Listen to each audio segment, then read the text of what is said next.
At SteelSeries, we make the headsets, mice, and keyboards that the world's best gamers win the most with. And we've been doing it since way back.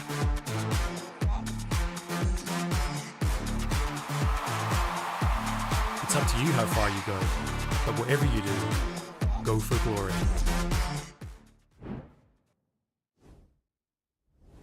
Ladies and gentlemen, welcome back to the Northern League of Legends Championship Aurora Cup, the time of winter where we can test the teams and make new rosters. It's actually happening, and today will be the last quarterfinals. We only have one game ahead of us, and then we can jump straight into semifinals. But in order to do that, I needed us to talk about the teams for today. I have the return of veteran and someone who's kind of, well, the throat is not okay. How are you doing, Sleeper? I'm doing okay. I have some problems with my voice. I'm kind of dark today, but otherwise I'm fine. I'm fine. There's the bird. You gotta introduce him every time. I'm introducing him. The bird speaks for himself. All right. I don't need to speak for the bird. I just need to point out its existence. I love the Lord. What's I up? love the Lord. What's up? What's up? I've never heard about the bird. What's What do you mean? I've never heard about the bird. Look at him. Yeah, but what's the thing with the bird? Like, what's? Exactly. Oh, okay. Wow. Yeah, I get it. Now more confusion. Talking about confusion, might as well toss it to the casters we'll be casting today. You're not ready for this. You're not ready for this. Oh boy. Yeah, our webcam isn't ready either. Yeah, fantastic! Back on the NLC, all 4 pixels. Someone has a worse camera than me. I'm so proud. Mama! Oh, it's a blessed I'll live alone, day. by the way. It's a blessed day. We do this for you. How are you actually, doing, both of honestly, you? Every single time. All right. Hey, all right. Middlecott, I heard something about ties and you don't have one. No. I don't know You're where wearing a you've heard that. t-shirt, Archer, okay? Let's not start critiquing anyone's fashion choices for this broadcast, okay? We're all very much leaning on the casual side of smart casual. I would accept the heat if it was not for the delay and the lag and the 4 pixels attacking me. But thank you so much. I'll see you soon. I hope to hear you at least. And back to the desk. Were boy. we supposed to bring ties? I'm confused. Did I miss No, the dress code? He made like an announcement about the importance of ties and clips and all that, and he's just wearing a shirt. I was just expecting to see him with a tie. You understand that, Sleeper? Yeah. He was talking about having a tie, and then he didn't have a tie. I'm also disappointed, to be honest. Yeah. Yes. Yeah. He's the future. He's going to be a teacher. Is this He's gonna be a what he's teacher. leading the country? Oh boy. Well, talking about today and talking about the future itself, what happened in the past, I want to look into the bracket and understand how we got into the semifinals, because we have 3 teams ready. Bernard and RGM will face each other next week, and then Ruddy will take on the winner of today's matchup. From these matches we had before, any surprises for both of you? What do you want to tell me about this? Because Ruddy lost a game yesterday, and they almost lost 2 of them. I mean, just to be clear, we don't have to have a tie, or No, we don't have to. We don't need a tie. okay. Do you want me to go and get a tie? Go on, Sleeper.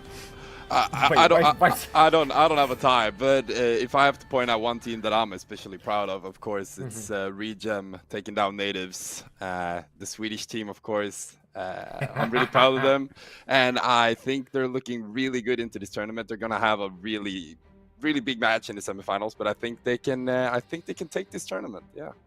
I mean, Ruddy opened actually 0-2. I think a lot of people have forgotten. Ruddy actually did not win their initial game coming in. And the thing is, I would expect them to keep dropping games. It's a team that I look at and I think it should theoretically hit the ground running, which it didn't really do. And then even when it gets into its stride, I am kind of counting down the days. Now, admittedly, they only need to stay together as a particular unit for one tournament, but there's a lot of conflicting viewpoints on how to play League of Legends on that team that I'd be surprised if that could gel over the course of an entire tournament. So we'll see. I'm not as completely on board like the Ruddy default hype train as others, particularly with the start that they've had. So I'm not that surprised that they dropped a game. I agree with you 100%, because in fact you have so much potential and so much knowledge within the Rift, but you have to think Will that Yeah. actually clash against each other? Yes, That's exactly. so important. That's so Yeah. important. But It's a lot of maybe in the ideas. future, yeah. It's a lot of ideas, but not a consistent ideology on how to play the game, and that can often spell doom and gloom. That's why a lot of super teams don't end up working. There you go. Man, you should have been here yesterday. I'm just saying. You should have been here yesterday.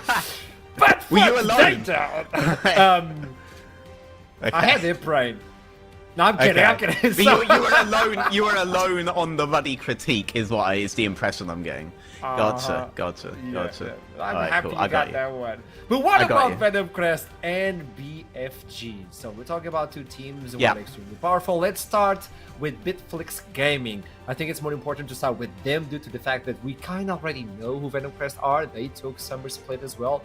They took it from Ruddy of all teams as well. So let's look into Bitflex Gaming and what can they bring. So where is this team from? What is the entire roster as well? Let's talk a little bit about this Norway team. What do you have to tell me about this? Well, I mean, for me, the highlight of the lineup is the glorious return of Chrisberg to my screen. Every single time I see this guy, I'm in love a bit. I remember his debuts on Caitlyn and champions like that.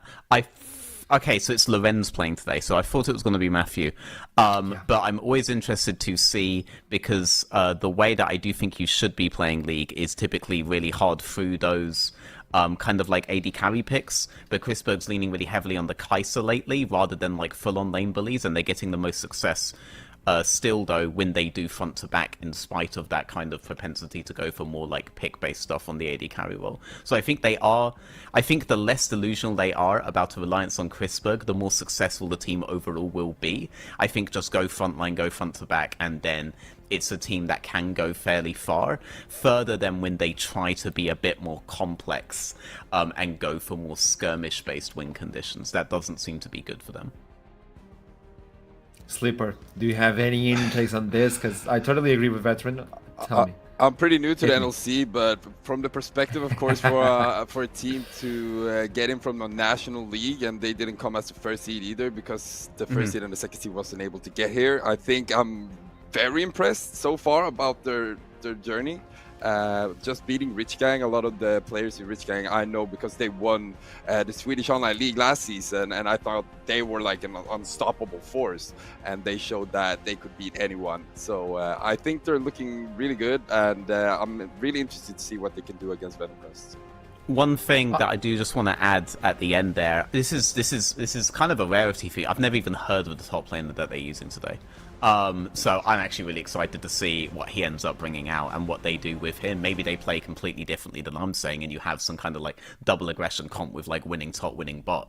Because previously it was only really working on that front to back thing, and I think that might be why they ended up doing a sub. Don't know, I don't have any insider baseball here, but I'm excited to see this because it's kind of rare for me to get to the first time watch a guy on NLC, so this should be good.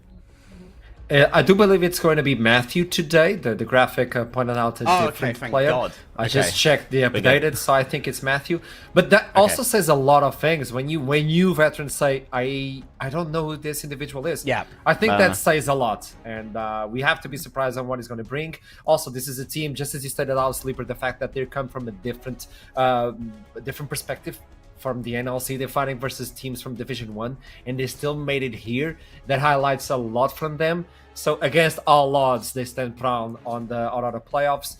Now, we already know the roster, but how do they play? Veteran, do you want to give us like some sort of feedback on how this team play and what can we expect from this team? Bitflex or Venom Crest? Because I kind of just ran through Bitflex. Bitflex. Like Bitflex, Yeah. Bitflex seemed to have two modes. One they're a bit delusional about, and the other one was the straight front to back one when they just lobbed like Ornn Shen on top lane and just played full front to back like that. That was always when they're at their best. Ironically, the delusional way that they play, when they play more skirmish like pick based champs, that's actually the way that their opponents are really, really good at playing. So I'm kind of interested to see if they try to do that at one point, just get slapped by the guys who do that kind of for a living, and then default back. But again, I don't know about the top laner, and a lot of this comes down to a change in top lane picks depending on the style that they end up playing. So we'll see what this guy brings out, because that can change a lot. Like top lane early on is pretty much just so you see here, right? They actually Yeah, they've actually picked up all their victories doing these front to backs. Yeah, when they actually shift onto front lane, and then when they shift onto these like more double aggression, very skirmish heavy, it's literally Ari Kai'Sa. I don't think you could get any more pick based skirmish heavy than this with a split pushing top lane. There doesn't seem to be when they do their best. If they have these high CC front to back comps, then Crispr can do his thing. Varus is basically modern day useful Caitlyn. I still hold out hope that we'll see the Caitlyn again for Crispr.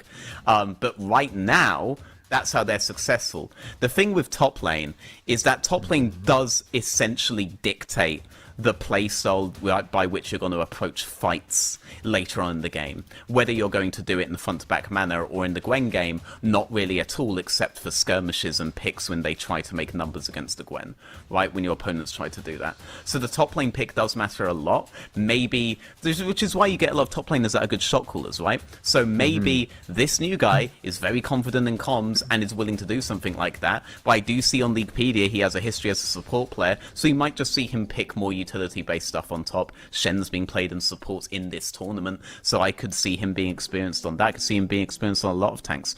Or maybe he just plays, what's that Korean guy's name?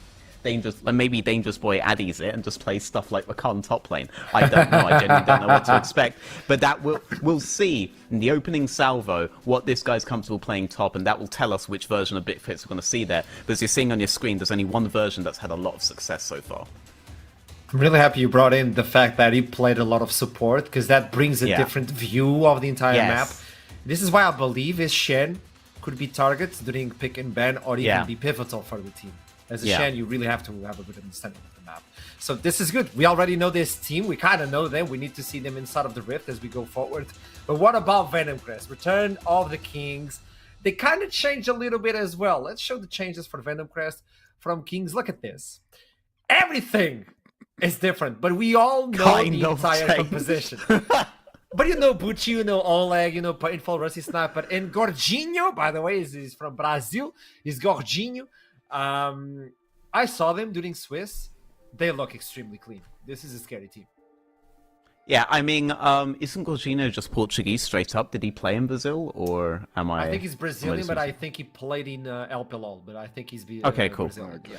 Yeah, like Painful, if you guys don't remember, was the Nico player in the opening weeks playing for... Was he playing for Venom Crest in his opening debut on NLC, actually? He might have been. He made a lot of really good catches in Fog of War. He's really good at baiting people individually, really good at tracking their pathing out of lane and just nuking them on the way to a certain objective or something and changing the dynamic of the map that way.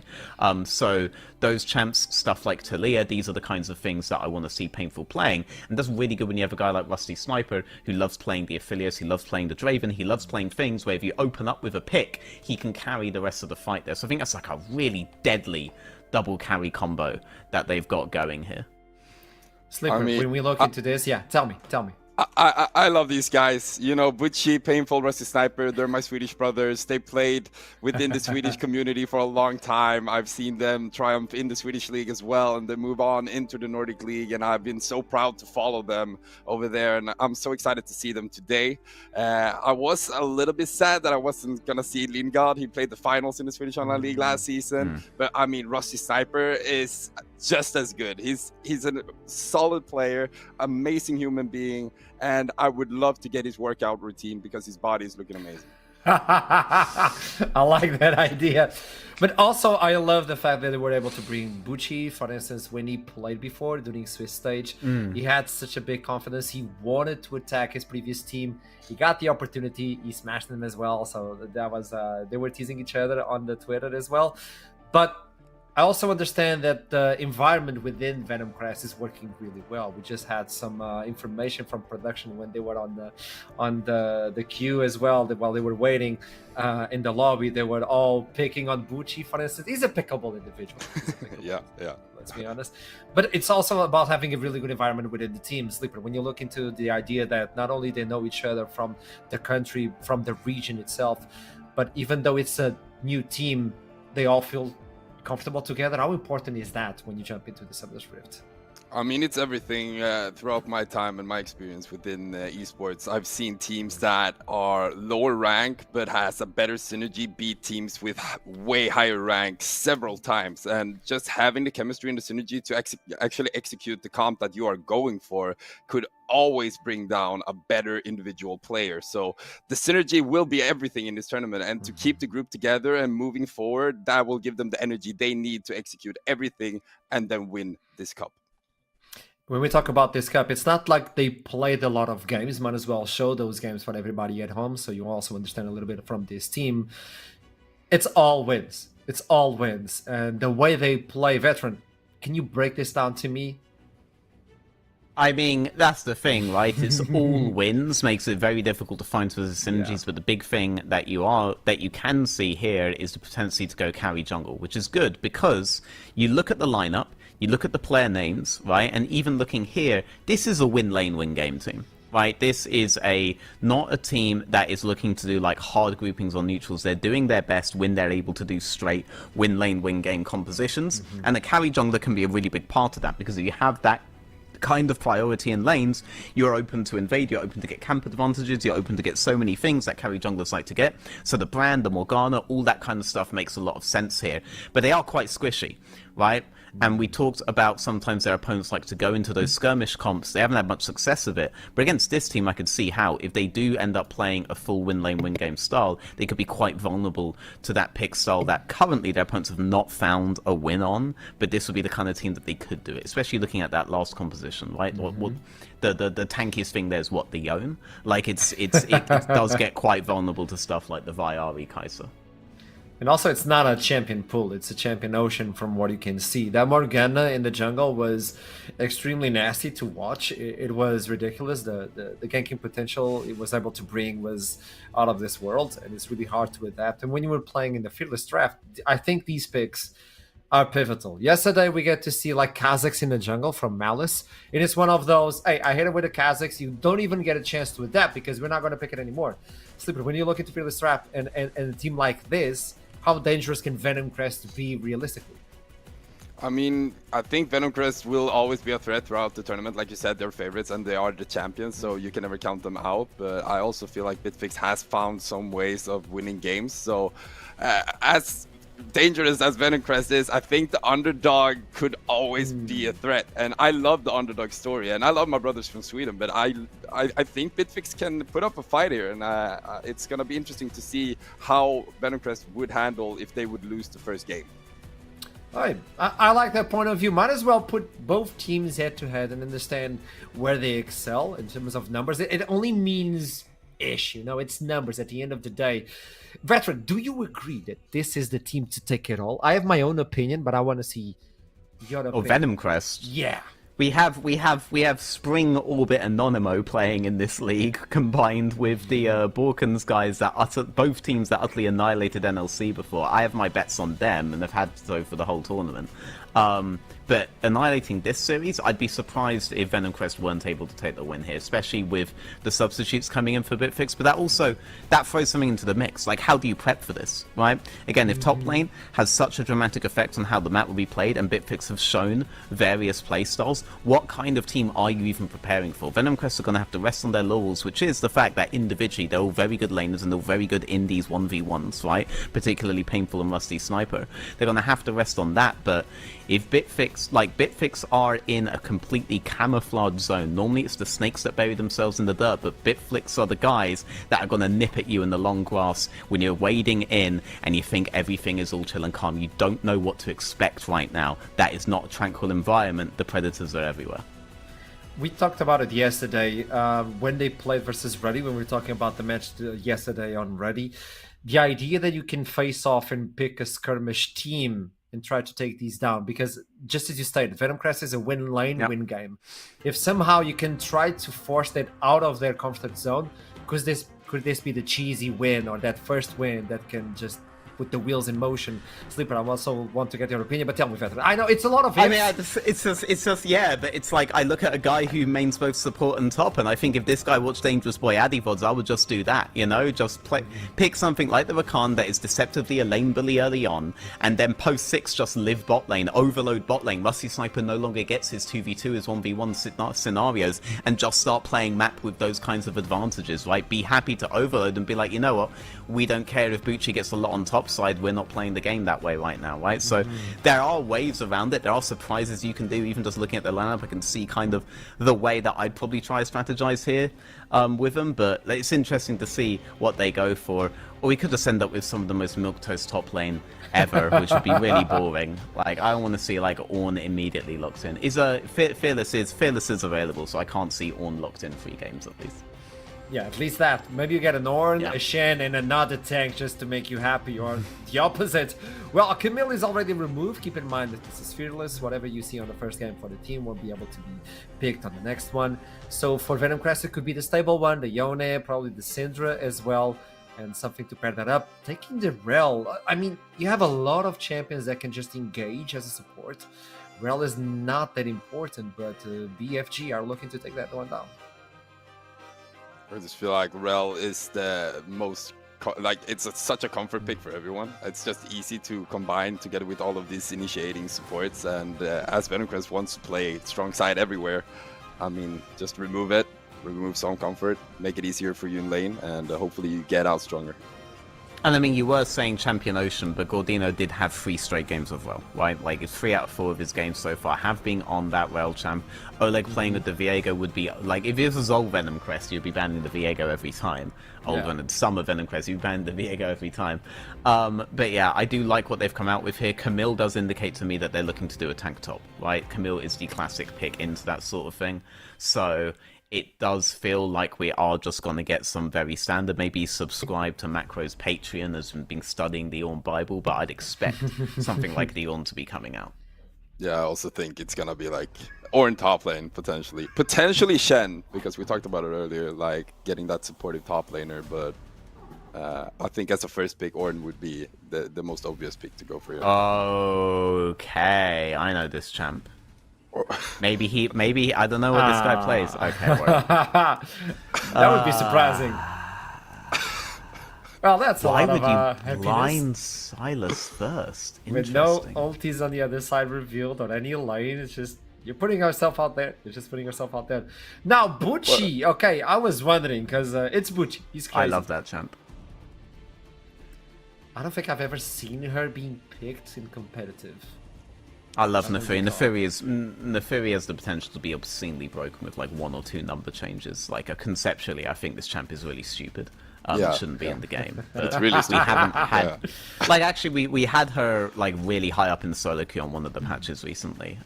Like just one number change and this champion's gonna go absolutely ape on everyone. Akali v Silas, this matchup used to be Silas favored post 6, but that did reverse. Oh god, that reversed like 5 years ago. So yeah, okay, wow, and this is wow.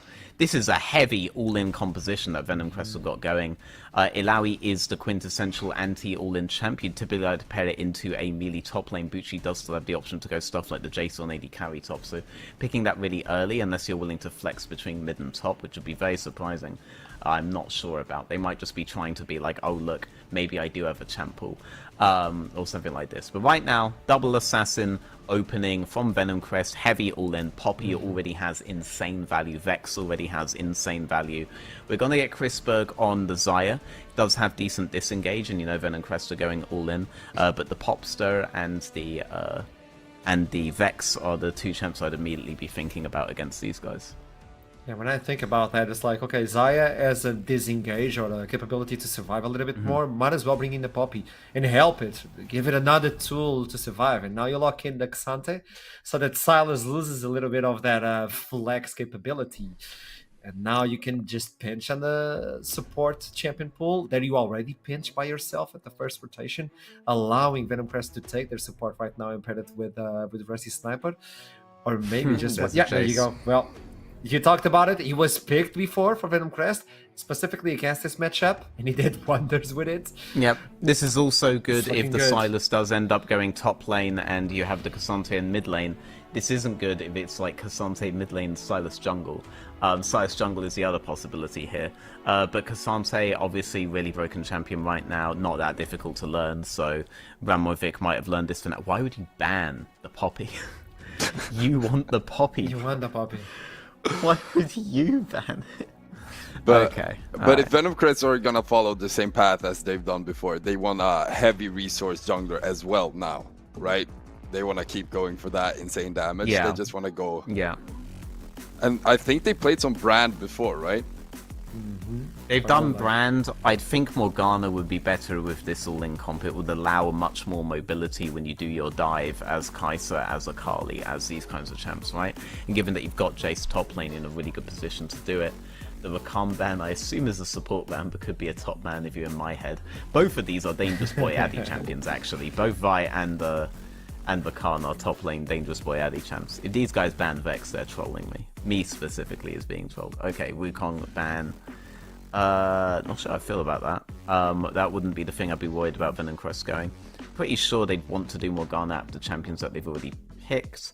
But ideally, you'd honestly want something with a lot more CC here. I wouldn't be surprised to see an Amumu come out from them. Amumu actually has a lot of potential. But you also don't want to give like a huge ult over to Sylas, but Sylas doesn't have as good delivery systems. Ooh. Okay. Interesting. That's Ninja Tabby top lane immediately for the Cassante. Double auto attackers on top side. Shuts down Jace, shuts down Xin very, very hard. And does make Kai'Sa's life a little bit harder later on. So I think Cassante's itemization just got a lot easier with that lock-in. Kind of gave him the freebie with his Xin Zhao, and also another ultimate for the Sylas to be valuable with, because he was lacking on that department. If you take on the Braum, you protect it. It's an interesting pick to pair it up with the Xayah. What else do you finish this rotation with? Because we finally need to understand, is this Sylas going jungle? I highly doubt that, but at least you gotta give us that information now. I mean, first picking Sylas as well. That's such a bald move, I think. It's like... It is. It's like, I'm Faker. It's done. Yeah, exactly. Wow. I mean, they have last 3 melee, so... Last pick's going to be support. If it wasn't going to be a last pick support, this is like one of the greatest lane games of all time incoming. But yeah, I mean, you could go a lot of different things here. You could just go Enchanter. You could go Zillion here is what I'm wondering about. Bard's really good bully situation here. I mean, you can burn... I think you actually... Your ult cooldown is lower than Xayah ult cooldown, so I actually think you have like a really good 1-for-1 here. I'll actually check that up really, really quick. But big if true. Doesn't pair as well here though, because Xayah's the only real big like low mobility champion that you're against. You just have really good bully potential against the Braum level 1. And so I think it should be fairly good for Kai'Sa. The thing is, you have a lot of level 1 potential in the pre-lane phase as BFG anyway, and I think they should just utilize that as much as they can, and then Bard's really early advantage kind of gets negated in lane. So we'll see. Didn't expect to see Bard. Still a full dive comp. But yeah, I mean, let's see. Could be good. I like the fact that they picked Braum Sejuani and try to slow down the game as much as possible, considering that they know that Venom Crest wants to go for this heavy early game, make it difficult, and also in big fights they want to go for easy targets. Xayah can defend herself with her ultimate, and you also have Braum and Sejuani. They have 4 members that can stack up Permafrost and make it so easy to peel Kai'Sa, so I think if they can just keep bot lane rolling, they have something to go for here, but at the same time there's Titans in every single lane for Venom Crest. Yeah, 30-second difference in the ult cooldown, so Bard can go Bardar, and you can immediately set up play on the wave where Bardar's coming up and be able to make a play on that against the no-ult Xayah. So yeah, actually is a really good pick into Xayah specifically. 30 seconds is a big window, specifically for the team It's like a Venom wave. Crest. Yeah, It's potentially a wave. Waves are every 45 seconds, so depending on when you do it, it's potentially a wave that you have to work with there. So on the next wave, you have a free wave that you can always play on the Xayah on. So if they do it on that, then yeah. Cards have been dealt. Let's see the first game coming in from Venom Crest versus BFG. It's time to send it to the casters. I hope they are ready. At least they have enough pixels to jump into the rift. It's with you, Redude and Middlecott.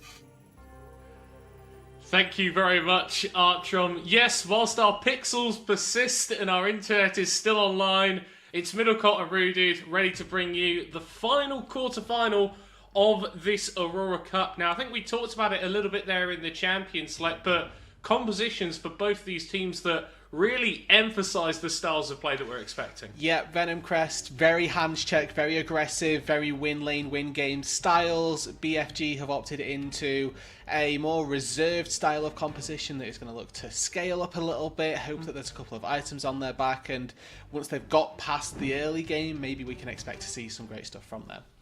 Yeah, but surviving that early onslaught is going to be the name of the game here for Bitflex Gaming. And one of the concerns that I have for this BFG roster is actually their damage, as we get sort of honestly just any point through this game. I'm looking at Braum, Sejuani, Cassante. That's a really beefy front line.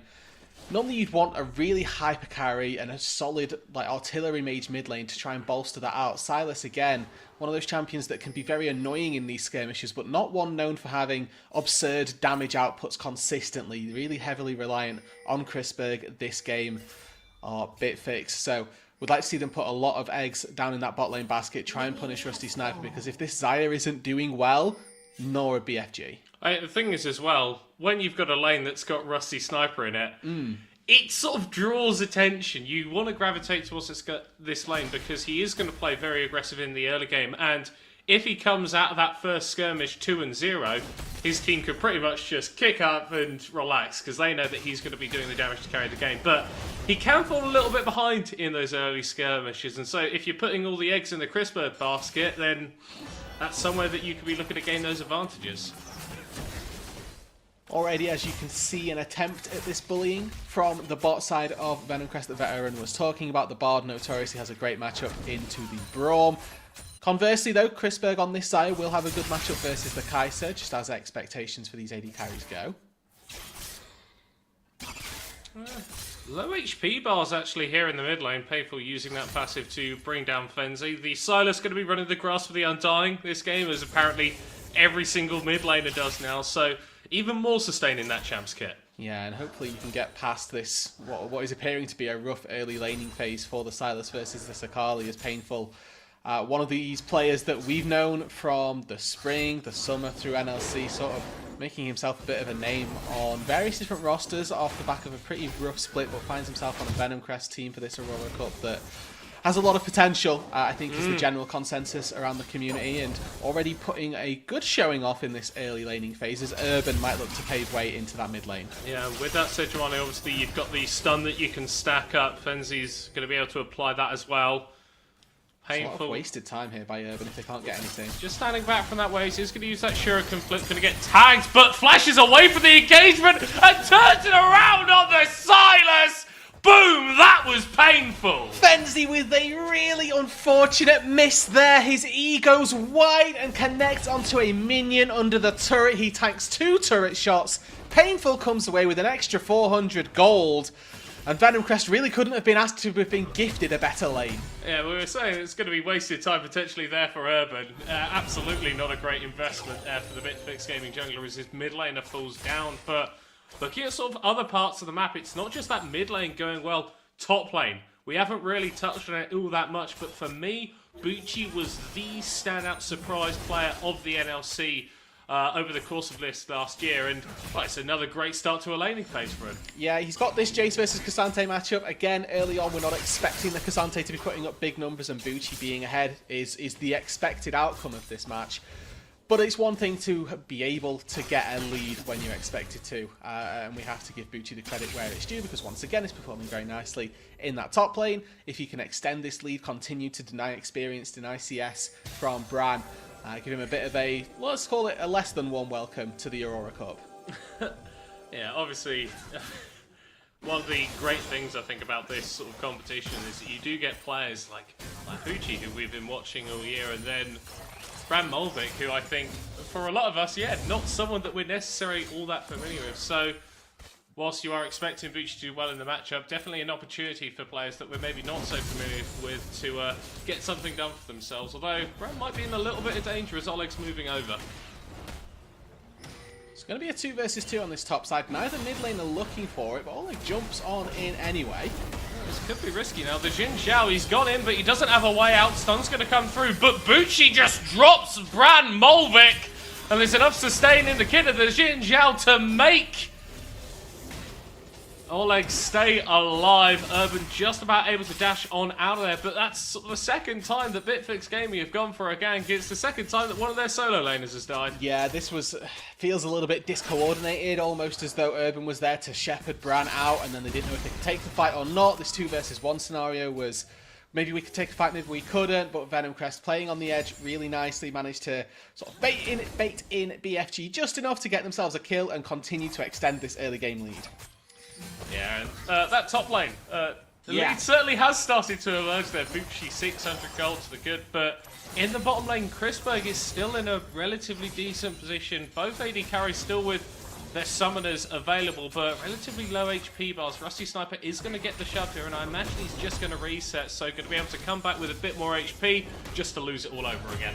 And this is a lethal tempo Kai'Sa as well. I believe on this patch I'm really always have been a lethal tempo hater since its reintroduction. I believe it gets itself a little bit of a buff, but we're looking more towards an attack speed style of Kai'Sa. You can still go Shiv with the lethal tempo, but I typically tend to prefer PTA. However, with the pickaxe, the slingshot in there as well, it is just a Shiv. Yeah, and I think if you look at the sort of composition that Rusty Sniper is going against here, you have got a lot of tanks. You kind of need to have that high uptime that lethal tempo is going to give you just to burn through those health bars. Yeah, and I could appreciate that. I would then I personally would lean towards a different build. That is all. I'm sure Rusty Sniper has his own plan in mind and knows what he's getting up to. And the way this game's going, Venom Crest may have it won before they are. Oh, Fenzi going to go for a little bit onto Bucci, who's able to knock him back with the hammer. Gordino there to provide an escape for his jungler as against the run of play, it's actually Bitflex Gaming who are able to pick up the topside objective. Yes, a really nice play from BFG. They move up their AD carry, so they generate a numbers advantage on this topside, secure all 3 grubs. I'm a massive fan of this because their topside is not winning, right? They've been 2v1 killed mid lane, 2v2 killed top lane. They needed something extra to make something happen on this topside. Moving Chrisberg up was that thing. Oh, I just love Bard. Like, it's a whimsical character. You're going to pick my jungler? No, you're not going to pick me in jungle? No, you're not at all. And all the time, right, the Bitflex Gaming rotated their ADC up towards those grubs. See Sniper in that bottom lane, pushing down the towers, getting a little bit of gold. Bucci, very nice knockback there. Still flashes away though. Yeah, and that's a flash advantage now for the Cassante in that 1 versus 1. A timer for this to happen again on the next rotation of the All Out. Definitely going to be present, and again in a lane where the Jace has been winning for the most part. Getting your flash burned in the 1v1, not ideal. So small areas of the map now for BFG starting to open up. Yeah, and these sorts of objective trades, is this what BFG should be looking to do right now? That's what they should be looking to do. That looks good, actually. I'm actually a fan of when my 0-1 top laner solo kills the enemy. Yeah, well, hell yeah. Welcome to the NLC Aurora Cup, Bucci. You are getting beat down by some top laners that some of us haven't seen before, but they are making an introduction. Bran Molvik with the solo kill. Yeah, and a really nice retort from the top laner, obviously having a bit of a rough start into the laning phase, down 20 CS. Finding that solo kill is going to help him out significantly in that 1 versus 1, and I think is just the break that BFG will have needed.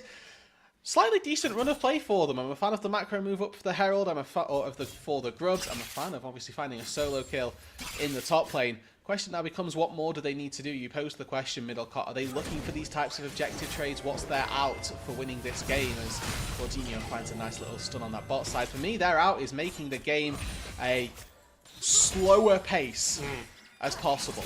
Get Xayah to 2 or 3 items, start 5 versus 5ing at as close to gold even as you can. That is where you're going to find the advantage.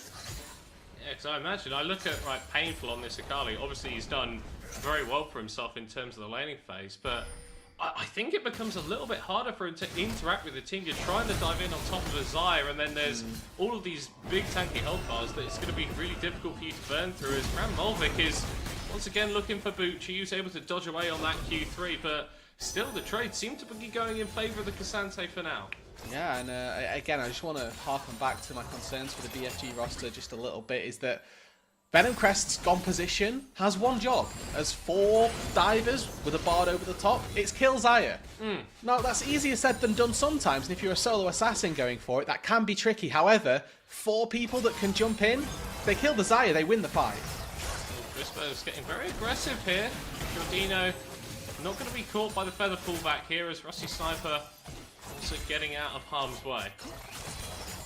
Yeah, baiting there to see if they could find a 2 versus 2 and then bring Urban in. Not going to be the case, but with Grubs spawning in just a few seconds' time, looks to be another opportunity for BFG to make one of those macro plays. I don't know if they want to give Rusty Sniper even more time alone on this bot side, so they might have just accepted that they've got 3, stops the snowball for Venom Crest because they won't get 6. Yeah, you can see there on the minimap in the bottom right-hand corner of your screen, Crispberg making his way back towards bottom lane. So if Bitflex were going to make a play on these Grubs, it's not one that's going to require them overloading with multiple members coming through. Matu might be able to make a move over there, but we're not going to see a repeat of what happened a few minutes ago as Oleg looking for Fenzi a little bit here. Yeah, and you noticed as well, just on the minimap, while all of this little mid lane kerfuffle was going on, was that all 3 of the, I'll say, supporting cast for Bitflex Gaming, Matteo, Urban, and Bran Mulvik, all took their bases at the same time, so they're redeploying out onto the map with those completed items. The IBG finished for the Cassante, the Locket finished for Urban, and they're going to want to contest these Grubs. Yeah, I think Oleg might be able to just sneak this first one away. No, it looks like that's actually going to get claimed by Urban, if I'm not mistaken. Double stun connecting from Giordino into the ultimate as well, and Venom Crest found a decent start to this fight. In dives, painful, but he gets slammed back against the wall. Mateu's going to get the kill credit now. Giordino has to flash and magical journey himself away, and for all of the good things that Venom Crest were doing in the first few minutes, whenever there's been more than 3 people on our screen from either team, it's Bitflex Gaming who are winning out. And it feels like Bitflex have got better approaches to these objectives as well. As I was saying, taking those resets in synergy, getting those first items completed, moving out onto the map, and the Locket you can see being finished versus Oleg doesn't quite have that first item done. Bucci wasn't really even a part of that fight because he took a later reset. Because Brad has this push in the top side, he can push that top wave, force a recall first, and then Bucci has to answer later.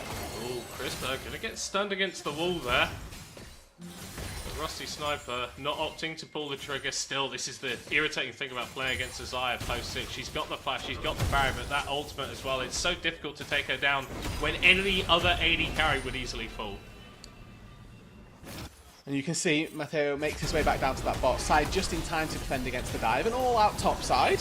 Ooh, I'm not sure we're going to get another solo kill here, but Bran Mulvik is doing some heavy damage to Bucci, who still retains the gold, still retains the CS lead, but if I had to pick one of these top laners to get in a fight with me, I know who's going to be more useful. Oh, Oleg showing his face down here might just be the thing that tips Crispberg back, but sticking around on this wave is really... It's really greedy, but it feels needed. Ooh, this is risky business here. Bucci's going to miss on the shot blast. Still gets tapped by the Q, gets the Eclipse Shield, and neither top lane are wanting to overstep and make the mistake. They've got the flashes available. Bran Mulvik dodging away from the accelerated shot blast. And that's a Jace with no mana trying to stick around on that top side. Yeah. Not going to be too easy. Mid laner's full again. Big fan of that word today. Twice in one game, Middlecott. It's a bit of an illegal maneuver from myself. It's my bad. Yeah, well, there's a lot of kerfuffling going on. There is, and there's not really much better way of describing it, to be honest. It's been a very strange game because 4 kills, 13.5 minutes in. That's slow for an NLC game, but it does feel like we've constantly had these maneuvers, but just both teams with enough poise to not completely grief it every time that they appear on our screens. Herald up on that top side. I love the lane swap that we've seen from BFG. Move that Xayah into that top side. Try to make sure that your strong part of this map is going to be on that top side. And I mean, I'd make an argument really that because Bran Mulvik has been doing so well in that top lane, keeping him up here might have been a good idea also, given that Crispberg might have been struggling a little bit down on that bot side. Either way, Bitflex going to look to try and secure that Herald. They've got 5 grubs. It means that if they get a charge on, they'll get a lot of Void Mites helping them out. Just a bit of a defense from Oleg here on this top side, as well as Rusty Sniper was solo wave clearing that. With the static shift, it is relatively easy, and now that posture around the Herald with Painful in a pocket of vision. They get spotted out. Yeah, it's been found there. Fenzi, not with all that much mana, is obviously going to regenerate some with the blue buff, but not in a position to engage. No, it's just sort of like come to me, just conceptually, how disgusting the jungle support duo with Braum Sejuani is. Yeah, you just don't move ever. Yeah, no, Typically, never. is the interactive experience with playing against those two. They land one bit of CC on you, they've then got another 2 to try and lay it on top of you. What we're seeing now though, Venom Crest getting to start that up because of the power that Rusty Sniper has in this 1 versus 1. He's able to force Pryor in that top lane with the static shift, push the wave in. Chrisberg feels compelled to answer that wave patching himself, and then in that time Venom Crest can start up the Herald. I tell you what, Rusty Sniper, I think he can be quite a divisive player. Like, some games you'll get Crusty Sniper where he just doesn't perform in the laning phases all that well and dies, but every so often you'll get Trusty Sniper who goes 10 CS a minute, moves around the map where his team needs to, and can set himself up to engage in team fights. Chrisberg flashing away, he's still burning down, pops the barrier, one more hit from Painful, finishes him off. Yeah, double summoners plus ulti, not enough to get you away from the Akali. Painful with the teleport into that top side, finds the solo kill onto Xayah as Bucci now in trouble. Urban wrapping around, going for the flank, the flash away by the Jace, but it's not going to keep him alive. Bitflex Gaming respond to the kill in the top side with a kill of their own on the bottom side of Summoner's Rift. And I actually really love the restraint from Urban there. Can be really easy to queue forward and just ulti immediately. Holds it. Manages to find the kill knowing he's not going to need that ultimate, but a nice rotation once again. Rusty Sniper able to move his way down to this bot side, pick up the wave, as now Fenty might be in trouble. Yeah, I mean, Oleg and Painful are just going to ignore him until the tower falls, and then they're going to turn their attention on the Silas. Flash away from Painful there is going to keep him alive. Fenzi investing those tools, not able to get any blood. Bran on this bot side, low HP, so as soon as this turret falls, he may well meet that same fate. Oh, Rusty Sniper walking forward. The turret hasn't fallen down though. The sun's going to come out. The ultimate connecting onto nobody. Bram Molvik dives onto Jorginho, but he isn't able to find him. Rusty Sniper CC for a million years before he falls into the waiting wings of Chris Bird, throwing out the feathers for a double kill. Really solid response from Bitflex down on that bot side. They can see that dive coming a mile away. And Venom Crest, they take just a bit too long. Rusty Sniper had maybe taken the turret, found that kill a little bit faster. Maybe they can get in and get out. But the shield from the Cassante is huge in buying time. And it ends up costing both of the bot laners their lives. Whereas Bucci might be losing his life in the mid lane. Mathieu not quite able to connect on the Q, but he steps forward right into range of the ultimate. That's the top laner going down. I think the jungler's going to be following him to his death chamber as well. As Bitflex Gaming, this roaming death squad of Mathieu and Urban, causing chaos in the mid lane. In the last minute alone, Bitflex have taken 4 kills and a turret down on that bot side. That is a huge swing from where they were literally a minute ago. They will be more than happy with this sequence of events. The response from Venom Crest now is going to be crucial. Can they get this tier 1 in the mid lane to really open up the map? Or is Chrisberg, who's just turned up to this mid lane, going to be able to defend it? That's a pretty prickly question. Chrisberg does have that ultimate now, so a little bit safer.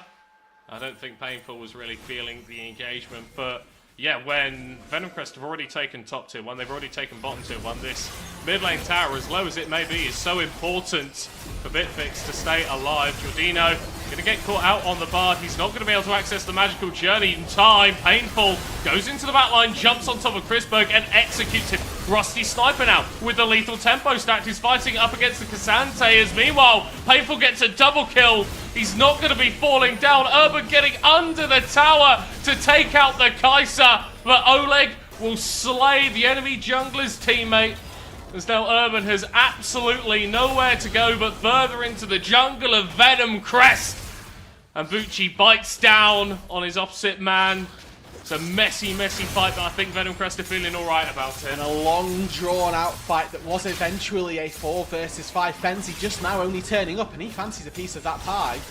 He's got that stolen Akali out. He's going to be using it to go back in, but Painful is putting on an absolute clinic. Too little, too late from Fenzi there. Took far too much damage from Painful before even committing to the stolen perfect execution. By the time he does, the cooldowns are just a little too high, and the burst from Venom Crest is a little too large. Taking what is effectively an ace, all 5 members from Bitflex ended up falling in that sequence. Again, just after Venom Crest had been honestly outmaneuvered on the map, they find a way to come back into it, and I will once again highlight to people that as soon as Bitflex lose their AD carry, they lose out on fights. Chrisberg, the first one to fall in that skirmish, Bitflex didn't have enough to carry them through the rest of it.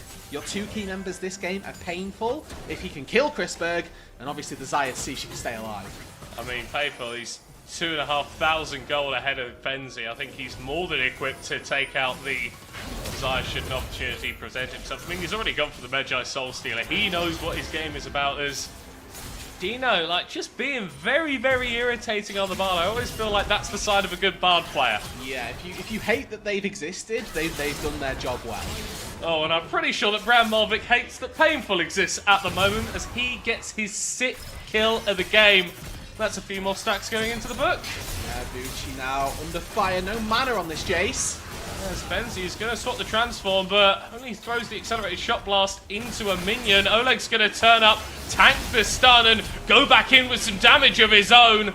It's kill number 2 for the Venom Crest jungler, and I do get the feeling that Bitflex is starting to lose themselves a little bit. Mateo very far forward here. Doesn't have a mid lane tower that he'll be able to retreat to. Chrisberg is there though. He stands behind his ADC and stays alive. Yeah, for all the good graces that we've given to Bitflex for their early game and the map movements they'd made, matching the Akali with a Cassante not going to be the ideal play, as another stun land's not going to amount to anything. But I look at the items that this Cassante has. How are you dealing with an Akali? Because the effective stats that you've got there are a Sheen proc and some HP. I mean, it's one of those wonderful things about being the sole magic damage on a composition like this. You need to go into armor items because you're playing against a Jace, a Jin Zhao, a Kai'Sa, but that means that Painful's just going to have his way with you every time you find him in a side lane. And if I'm being perfectly honest, I don't think there is anyone that can match the Akali on a side lane. We've got a TP into the fray. Let's see how he copes with the team fights. It hasn't started off well as he goes into the back line. He's just buying a load of time, able to perfect execute on out of there. No one dying just there. Fenzi looking to change that though, as he's not quite able to connect on the change with Chrisberg's going aggressive. Rusty Sniper still standing in his face as Oleg is going to be going in this time, buying a load of time with the Crescent's Guard. Fenzi still trying to go forward, but the Jin Zhao is just not dying. Painful goes back in. Rusty Sniper able to get the kill on the enemy silence. It's a double kill for the Kai'Sa. Makes that 3. The static Shiv proc firing through the backs of Bitflex Gaming as Matty is the only one left. Venom Crest go to the Baron. It's been back and forth this entire game, but the first 5v5 we get, Venom Crest hit it hard.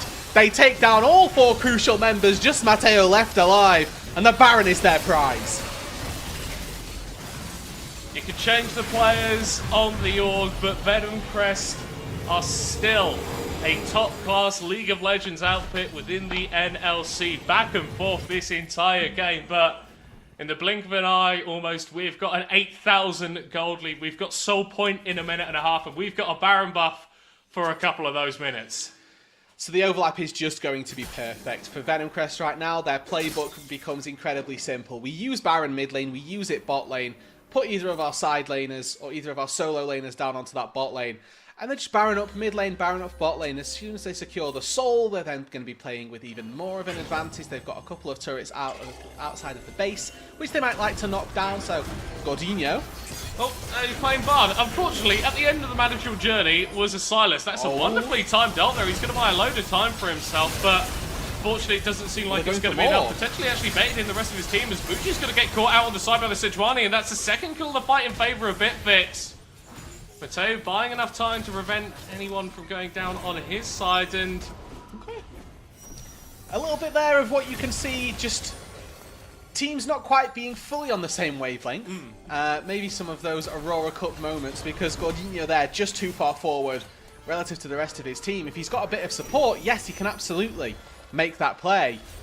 All this going on for Bitflex. Rusty Sniper, he's got the flash, he's got the cleanse available. They're diving under the tower, but he's not going to have to use either summoner spell to get away from that engagement.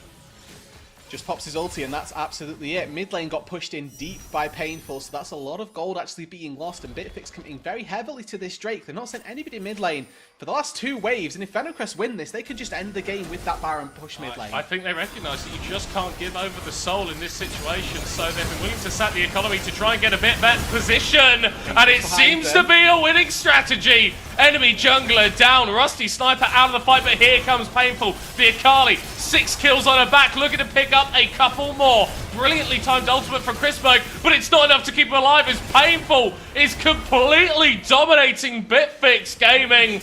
The Akali solo carrying as Bucci's looking to get in on the kills, get in on the party. Rusty Sniper throwing the damage down. Bram Molvik able to take out the enemy Jace before he falls to his own death. It looked good for Bitflex. It looked rusty by Venom Crest, but they still pull out at the end.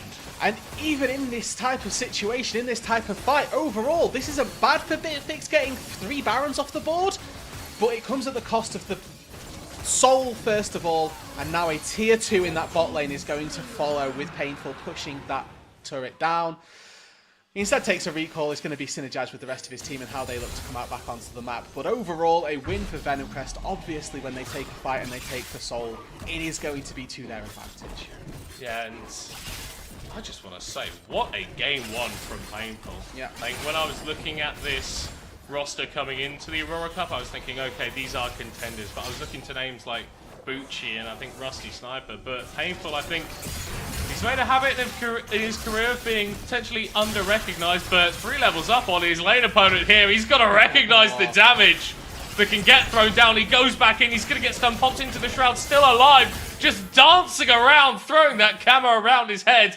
25 stacks in his Medjais. He doesn't want to lose any of them. No, and it's really difficult to take down this Akali with the Cloud Soul first off, but not only that, a single Ocean Drake got a couple of ticks in there as well, which just made it even more difficult to try and take him down. Solid performance all round from Painful, navigating that 1v1 into 2v2 exceptionally well, and now Venom Crest can profit from that. He's still got teleport, so even though he's going to that top side, he can join the team on a whim.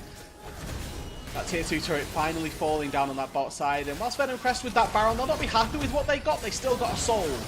Well, it's going to need to be careful here. Does throw up the ultimate, but still has to flash to get on away. We've got that teleport to join into the fray from Painful as he's been bard ulted by his own teammate. Yeah, no, that's what the pick does on occasion, but Venom Crest not really in a position to push down this bot lane too hard.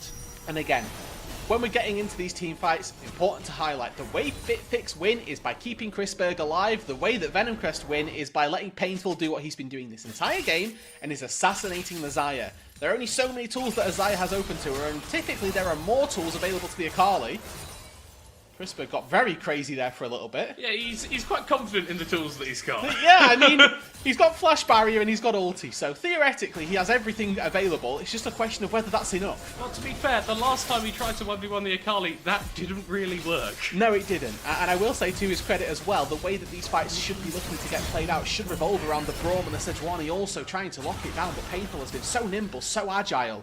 It's just impossible to get him off the Xayah.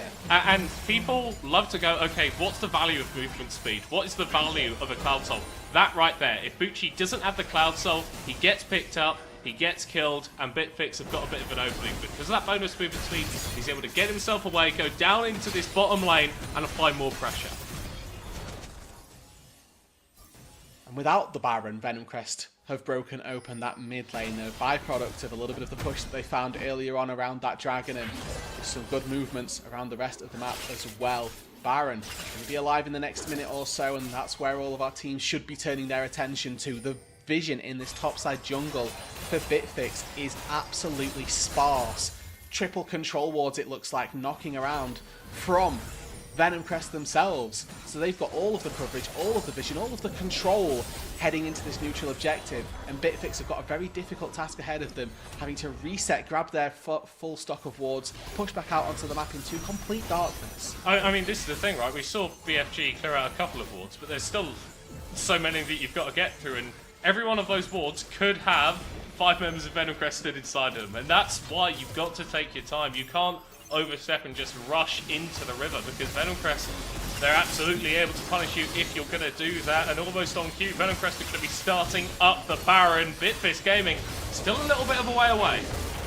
Really tricky. Sedge ulted by the Bard. Gorginia with great beautiful timing. Oh, that is absolutely beautiful from the Venom Crest support, and heck, they may look for a little bit of a fight afterwards. Oleg gonna dive in. They're not going too quickly. They're biding their time as here comes Painful, impatient as all hell. goes into the Zonyas to stay alive. Rusty Sniper grabbing some kills for himself. Finally, the Akali is going to be falling down, but I think it might be the last positive thing that Bitflex do in this entire game. Triple kill for Rusty Sniper. Benzi just trying to cut the wave. He's been successful to an extent, but Venom Crest are looking to push and looking to take game 1. And they're going to be able to do so middle cut. It was a clinical fight from Venom Crest. Painful immediately flashes on the Xayah, takes her out the fight, and Rusty Sniper finishes off the job. All 5 members down and Venom Crest march on. It's, to a certain extent, what we expected from Venom Crest. The reigning NLC champions with a retooled roster coming into the Aurora Cup, doing bits in game 1 of this quarterfinal. Honestly, with how we built up the team fights and who we were expecting to be successful, what points of the map we were expecting to go off, I think Painful stepped up, and then you got that trusty sniper moment right at the end. Whenever you had these big 5v5s, it was a 50-50. Who was going to get the kills? Largely they were set up by Painful, but largely they were knocked down by Rusty Sniper.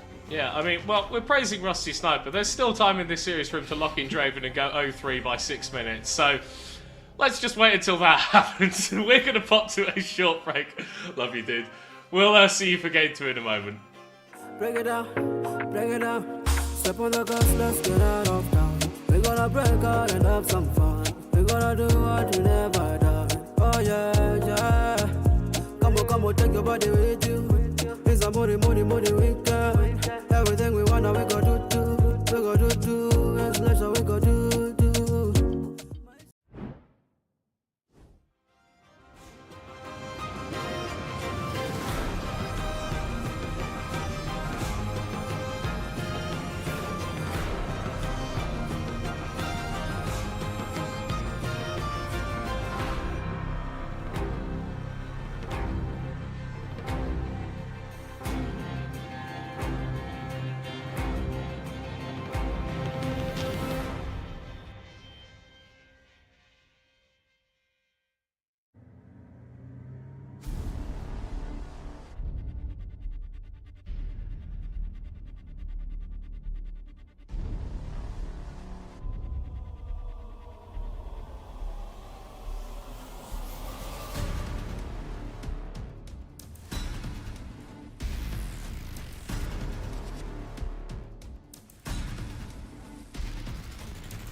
Venom Crest with the first victory on this one, on the CDs. Everybody was saying it was to be expected, but we got to see a lot from Bitflex Gaming. There's a lot to talk about this. Let's talk about the beginning of the game and how interesting it was and how volatile it could have been for both sides as well. I mean, I could just point out, in the beginning of the game, of course, like we said, Venom Crest, they were the favorites going into this, and I think I expected at least that Bitflex were gonna go in with the same mentality that they are the underdogs. They don't have that much to give. They're gonna do their best and hope that they win the games, but that was not the case, and I think they got into the game with the right mentality. Obviously, they had some bad luck, which then set a red thread throughout the game when they started ganking mid lane and accidentally put some chains on a minion and gave away first blood to Painful, which didn't end in a good way for them, so to say. The mid lane gank was also kind of like a huge overextension from them. Like, you know that enemy jungler has the ability to match there. The committal they had there was like, okay, you're playing like a team that can match a team that likes to play through each lane, through their lanes. Like, it felt like they were trying to match the enemy playstyle rather than go for some kind of better scaling teamfight composition later on. So it was an early game that seemed to be at a mismatch with the strengths that have actually gotten them this far. And the interesting part, you were talking about this, Sleeper, was the dev squad and the tank squad, the way they were rotating together, the Sejuani with the Braum and that heavy comp of we are immortal. We got into a point where it looked like some light was shining on the Bitflex due to that front line and how immortal they looked like. But instantly Veteran came up with an idea of, yeah, they're winning in kills, but what are they getting with them? Yeah. They're behind. They're still behind. So there was a window, but I believe like they were always looking for the window while Venom Crest were looking for a big door. It felt like Bitflex felt like they had a mentality that they wanted to perform their best, and by doing so they forced a lot with too many members and lost a lot on the map. But somehow I think they got a lot of mentality from the first game because of the success of getting those kills and getting these big players down on the map. But like you said, like they left bot turret just disappeared. They went 4 people for the next kill, and then they lost top turret, and they kept losing stuff on the map. So they were just letting them further into the game, and I guess the energy that they had forward was pushing them backwards at the same time. I mean, you need these kills to go on Chrisberg. You need these kills to go mid. You need these kills to go AD carry. If they don't go there, none of the other guys can actually carry. I don't need a mega Sejuani going around. That pig is not a predator. It needs to be the snakes. It needs to be the big boys in the AD mid. But it wasn't. It just wasn't there. And so Painful was able to get a lot of kills later on when he met those guys. They were the ones that needed to be buffered and played around. But when you saw those death squads happen, it was through the mid section. Oh boy. So we should look into the damage graph. Yeah. And Painful, you kept talking about him, and I want to highlight him. Let's give praise to Painful on this one. He went back on one team fight. He bought the rocket belt, and then he thought, like, you know what? I'm gonna go back on my word. I'm bringing in Magi's. I want Magi's. I think this is a game to pop off. I know he had 2 individuals that helped him carry the game, obviously, like the AD carry in the top lane, the Fubuchi with the Jace, which didn't shine the entire game, but it's like high risk, high reward for Painful, and it didn't work out in the end. I mean, I like what the caster said as well, that Painful was the good initiator. He started a lot of the fights, but the one actually winning the fights for Venom Crest was Rusty Sniper. He got in there in the end of each fight, picking up those kills, making it impossible. He was like the insurance of Painful. Painful tried to do his best. If he got all the kills, that was great, but if he didn't, they had Rusty Sniper as well, ready to pick up all the kills, and they just kept winning fights. I mean, you also saw the classic Painful was able to figure out when these guys were going to get isolated, right? And just pick up one by one kills and be such a massive threat in the late fights of people just burning cooldowns left, right, and center to deal with him and leaving themselves exposed to Rusty Sniper. So I think Painful did do a lot of his lead, but the way he got his lead, that was classic Painful. So even though it looked like a one-man show, it was more of an entire team for Venom Crest, even though Painful had some big highlights. It was all. I think it was a one-man show. Okay. You think it was a one-man show? I was trying to bait you in. I was like waiting to see when he would come with that one. So Akali is out of the equation, but Sleeper, we got some good notes from BFG, correct? Yeah. What I can like they do to win? what I liked about Bitflex in the early game, it was that I think they had a much better communication than Venom Crest. Like if we look at the both of the grubs, both spawns, they were there first, and still Venom Crest took the decision both of the times to take the fight, and they got in really poorly in bad positions, and that gave Bitflex a momentum in the early game that you did not have to give. You didn't even have to be there. Bucci at some points didn't even have prio and still walked over and got himself in bad situations. And I think if Bitflex can continue making better decisions than Venom Crest, maybe there's a little hatch where you can get an advantage big enough in the early game to move on into mid-game and late game. Petr, when you took off your glasses, it's like you went Superman mode in terms of analysis. What are you thinking? Right now, I'm wondering, crucially, looking at like the top lane of Bitflex, like what their actual options are there, because like he did get that one solo kill on Bucci, and it does seem like a lot of actions happening mid and bot. And when I see a lot of action happening mid and bot, I am thinking you do have room to do something on the carry up there if you pick something that can be a big bully. Like Jace got the lead that he got because nothing was done top lane with Bitflex's top laners. Somewhat advantage that he was getting there. You could flip the script on the other side, and if this guy can play carries, then maybe you have an avenue there. It's a true island up there. It's a true 1v1, which means it's going to be very matchup dependent. So I'm very interested in the matchup reaction going into the next game. Or you can just lane swap. I mean, That would be big. Tell me. It could be an advantage for Bitflex that, like, Brad Molvik, this guy, nobody heard about him, nobody here, nobody casters, like, nobody knows who he is, and he's 0-1 and goes for a solo bolo onto Bucci, which is a very known player. I mean, give him the resources, give him a champion where he can actually pop off, and maybe we have a winning lane top lane, and that can open up the map. Yeah, Jace is gonna beat Cassandre. If Cassandre gets one kill, it's not enough, right? Jace has to make the mistake, right, for Cassandre to be able to get in there. But if Bucci is gonna make those mistakes, then let's get a carry that can then create its own advantages off of those early mistakes. Yeah. So let's give you more information as we are about to jump into champion selects in 2 minutes. So I'm gonna give you Bitflex picked blue side. Okay. They just lost on the blue side. I want to know why and what can this reflect upon.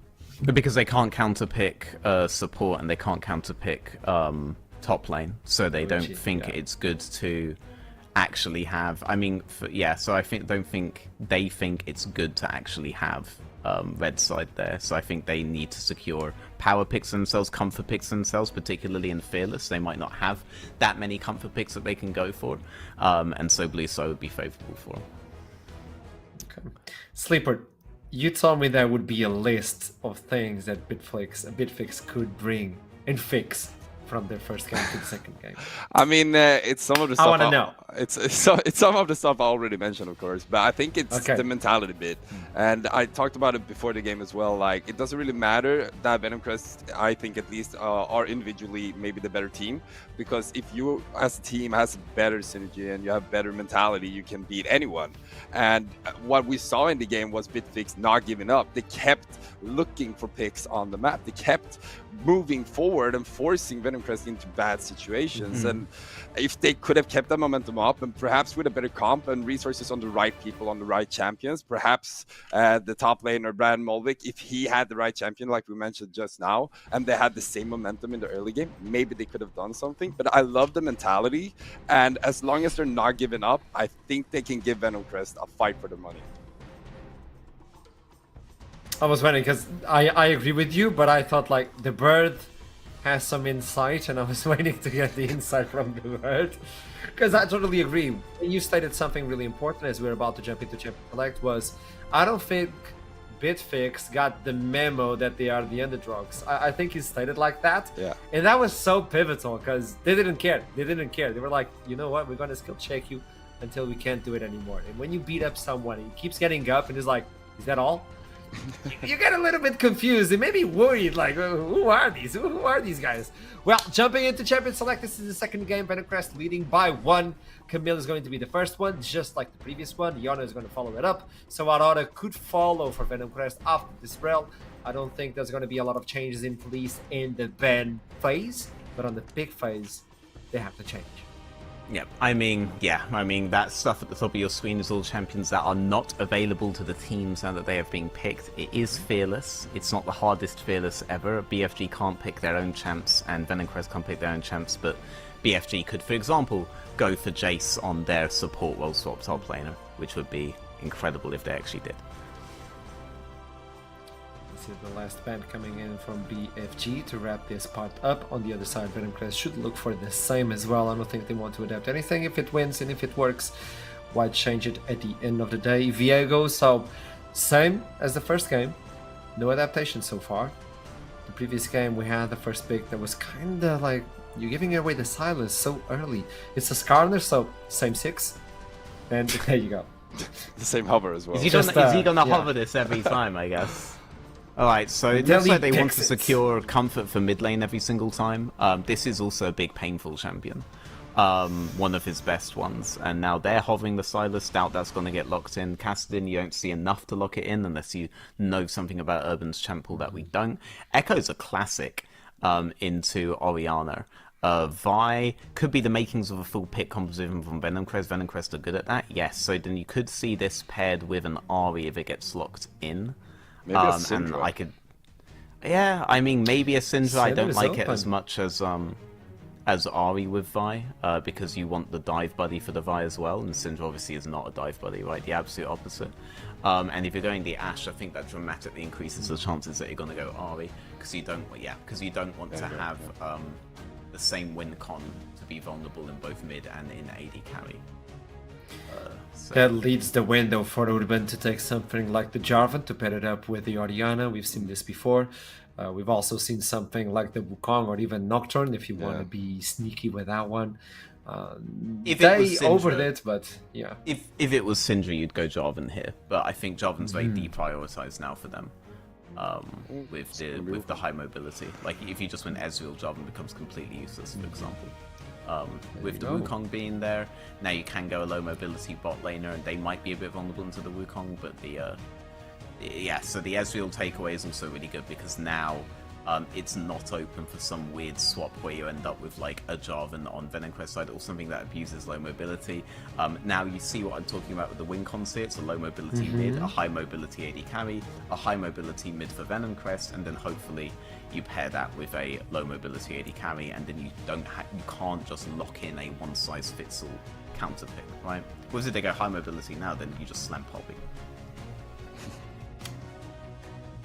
Okay, they don't even want to pick the AD carry right now. That's they good, want to. though. Yeah, nice.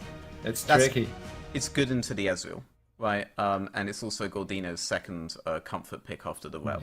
But you want point and click against the Ezreal. You already have the Vi. Now you have the Nautilus as well. That Ezreal's going to have a really tough time. Doesn't do as much into the Orianna, but the Ezreal will have a really tough time. You essentially remove the AD carry from the game, unless these guys are, not the best. I mean, it's an insane pick potential in Venom Crest. You have Vi, Nautilus. It's just on-click ultimates to get those easy picks. But, I mean, as long as you have an Ezreal, you can get further back, but the follow-up will still be there if you have an Ahri. So it's going to be interesting to see what kind of AD carry and top laner are going to pick out here for Venom Crest. Both tanks being removed for Matteo. He's not able to take that Alistar. The Leona, the Rel is already removed as well. Nautilus picked by Gorginio. So that leaves a complicated matter for him if he wants to get an additional engage on front line. The Kalista for Resi? Yeah, I think Kalista's probably the best thing that he would want to be picking here. Kog'Maw I don't think would be as effective. This would be a very strange one if it's the Nyla. I'd be wondering about... Yeah, I don't think it's going to be the Nyla. Ashe is still decent, but not as good. Oh, we're just going to trade Xayahs. Fearless is so overrated, guys. We just trade Xayahs now. Great. Brilliant. Yeah, he would love to go the Kai'Sa, but obviously the Kai'Sa is off table, and you don't see enough to know that you want to go Vi, and obviously Bucci is yelling that he needs counterpick, so they're not going to go... He doesn't want to get solo Knowing again. Bucci, that's probably exactly what he's doing right now, yelling at Discord, saying, I need the counterpick, please, let me shine. Ooh, that's very good. That's very good. The ultimate's really good against what is essentially a pick composition from Venom Crest, so I think that's a very good pick. And yet again, the top laner will have to... Ooh! You're thinking about the top? Because we still don't know. It's still over, so... Oh! Yeah, it is Rakan. Oh, he's smiling. He knows. Well, I mean, this is probably Tom top Rakan support, but it could be a dangerous play adding Rakan top. Tom top is still spicy. It would be a champion Bram would be familiar with. Is Tom good into Aatrox, actually? I don't think he is. Tom is good into anything. On bench to Kench. He's a beast. Yeah. I mean, the Kench traditionally is like a ridiculously difficult lane bully to deal with on top lane. So he is kind of matching Bucci in a way. Like, he obviously feels confident with the solo kill that he got really early on. The Rakan does seem to be staying on bot. It's a good way to deal with the Ahri later on. They do have a match into that, but they don't really have any point and click for it. The Rakan's going to have to make up for all of that. Yeah, I mean, both teams have pretty good win cons, and they both have ways to counter the other. I slightly favour Venom Crests overall when it gets to the skirmishes and the groupings later on, but early in the game, I actually think BFG do have the potential to take it to them in lane. They have a really good lane bully mid, a really good lane bully top, so if they just deal with bot groupings, I think they could actually end up with all winning lanes here. Wukong can accelerate that as well. I think, yet again, just as we talked about previously, and you were highlighting Sleeper, like, not stop, putting the full gas on this one, just pushing it, making Venom Crest uncomfortable, not letting them play their own game. I think this should be the key for the game too. No Sleeper. I mean, I love the Tom Kench pick, especially also because I said that pick potential that they have with both Vi and Nautilus just locking somebody down. I mean, he can just eat up Ezreal, run away, get back in, jump into the front line, and then just keep the fighting going. And also they have this amazing wombo combo with Wukong and Orianna to set up the perfect fights. So if you have this, the same Bitflex gaming that didn't stop, that just forced fights, they have the perfect comp for that. Just go all in and, I mean, hope for the best. That's what you did game one, and it almost worked out. So bring on more action, bring on the second game, bring on the casters that are waiting for us. Rudud, Emilokot, how are you doing and what can we expect? Oh, I'm not sure if I could tell you what we should expect because last game was chaotic, but Venom Crest were able to show their class in the end, get that W, and close actually quite cleanly. So, Rudud, I guess I'm sort of going to pass the buck on to you a little bit. How do we feel the way that Bitflex has set themselves up, and how do they need to play to extend this series beyond 3 games? So what I see right now is they've set themselves up in a very similar way. They've got a little bit more damage, I will say. They've got a carry-esque jungler in Urban, so honestly more of a bridging jungler, but there is damage there in the Wukong is what I'm trying to get at. But again, they've got this AD carry that's not necessarily a hyper carry, and there are ways to get on top of the Ezreal this game. You've got an Orianna who's better than a Sylas, I feel, for damage, and obviously very good utility. When he gets to that hyper late game, Ori can match with the best of them in terms of that damage. But again, BFG have got themselves a really tricky composition to try and navigate. Yeah, and I think a big thing for me is going to be that top lane matchup. When you're playing this Tom Kench, you want to be a bit of a bully. You want to be forcing your opponent out of lanes, forcing them to exist in bad lane states. But I feel like the Aatrox is one of those picks which should be able to contest Bram Mulvik a bit more. That's what I'm hoping for, is the Aatrox should just be better off versus the Tom Kench than the Jace proved to be versus the Cassante. And I really actually want to highlight the point that Sleeper made on the desk, is that there's a very real possibility that this Tom Kench tries to act a little bit supportive with the Devourer and the saving of a target. I'm hoping more specifically it will be Fenzi. The issue with that then becomes that the Tom Kench is placed in your backline to do so, and not being that front line which BFG desperately need if they're going to stall out this game in those team fights. I mean, you can talk about how slippery the Wukong and the Rakan are as engage options, but fundamentally they are very, very squishy champions. So if Urban, if Mateo oversteps and Venom Crest are like, hold on, we can kill this guy, they've got the tools to lock him down and the damage to do it. So once again, a question of how do these team fights end up getting played out? Last game it was decided by Painful having a stellar performance individually and then being able to translate that into team fights. I think the Ahri versus Orianna matchup definitely a lot less volatile than the Sylas Akali one, and opens up for less opportunity to come away with a decided advantage like that. As Urban fancies himself something here. Yeah, the Vi, not too high HP off of her initial camp clear, and this Grump is going to reset. So both junglers sort of more toying with each other than anything else, but it does look like Urban's going to go for a steal away on these wolves. Yeah, and then the question is, does Oleg read this? Because all he will have seen was the Grump going back and then him trying to take it. It's whether he saw the Wukong move up to those wolves or not. Fight for this bot lane priority as well becomes very important, because if your bot lane can move first, you collapse, you probably kill the jungler. Right, it does look like Oleg is moving back towards his wolves, although he's going to be very disappointed with what he sees there. Nothing. Nothing there. So, camp stolen there early on by Urban. It is going to die Oleg's pathing, but in a similar vein, the Wukong's going to have to go back to their jungler and farm up a little bit before they can be effective. Yeah, so a little bit of time now going to be invested by Urban to see if he can get back out onto the map as fast as Oleg. But the answer to that is simply no. So there's going to be a window for Oleg to find the gank after his full clear on this top side, and he may try and beat that even more by going mid lane. Spotted. Charging up the queue, looking for Frenzy, flashes, but doesn't quite extend the spell as long as he would have liked to, so that's a flash burn for absolutely nothing. Yeah, it's really tricky. It's a really long range to try and get across as Frenzy gonna force the flash from Painful in the mid lane. Respectful flash from Painful, knows that he has to get out before that final auto comes in. And things already looking a little bit better for Bitflex as Gordino lands a hook in the bottom lane. Ignite going to be burning onto Mateo. Rusty Sniper! Of course he's going to flash forward for the auto. This time he's not quite able to find it, but yeah, mid lane going a bit better for Bitflex, but Venom Crest bot lane applying pressure too. And one of those things that you talked about middle, caught a slight glimpse into the slipperiness of a Rakan. Any other support gets hooked there, that support probably dies. Rakan has a dash back to his AD carry, a dash away from his AD carry to buy even more space, and then the flash to boot managed to get away. So a good hook, good exchange down on the bot side. Flash burn from the Xayah without getting a kill is going to feel very good for BFG.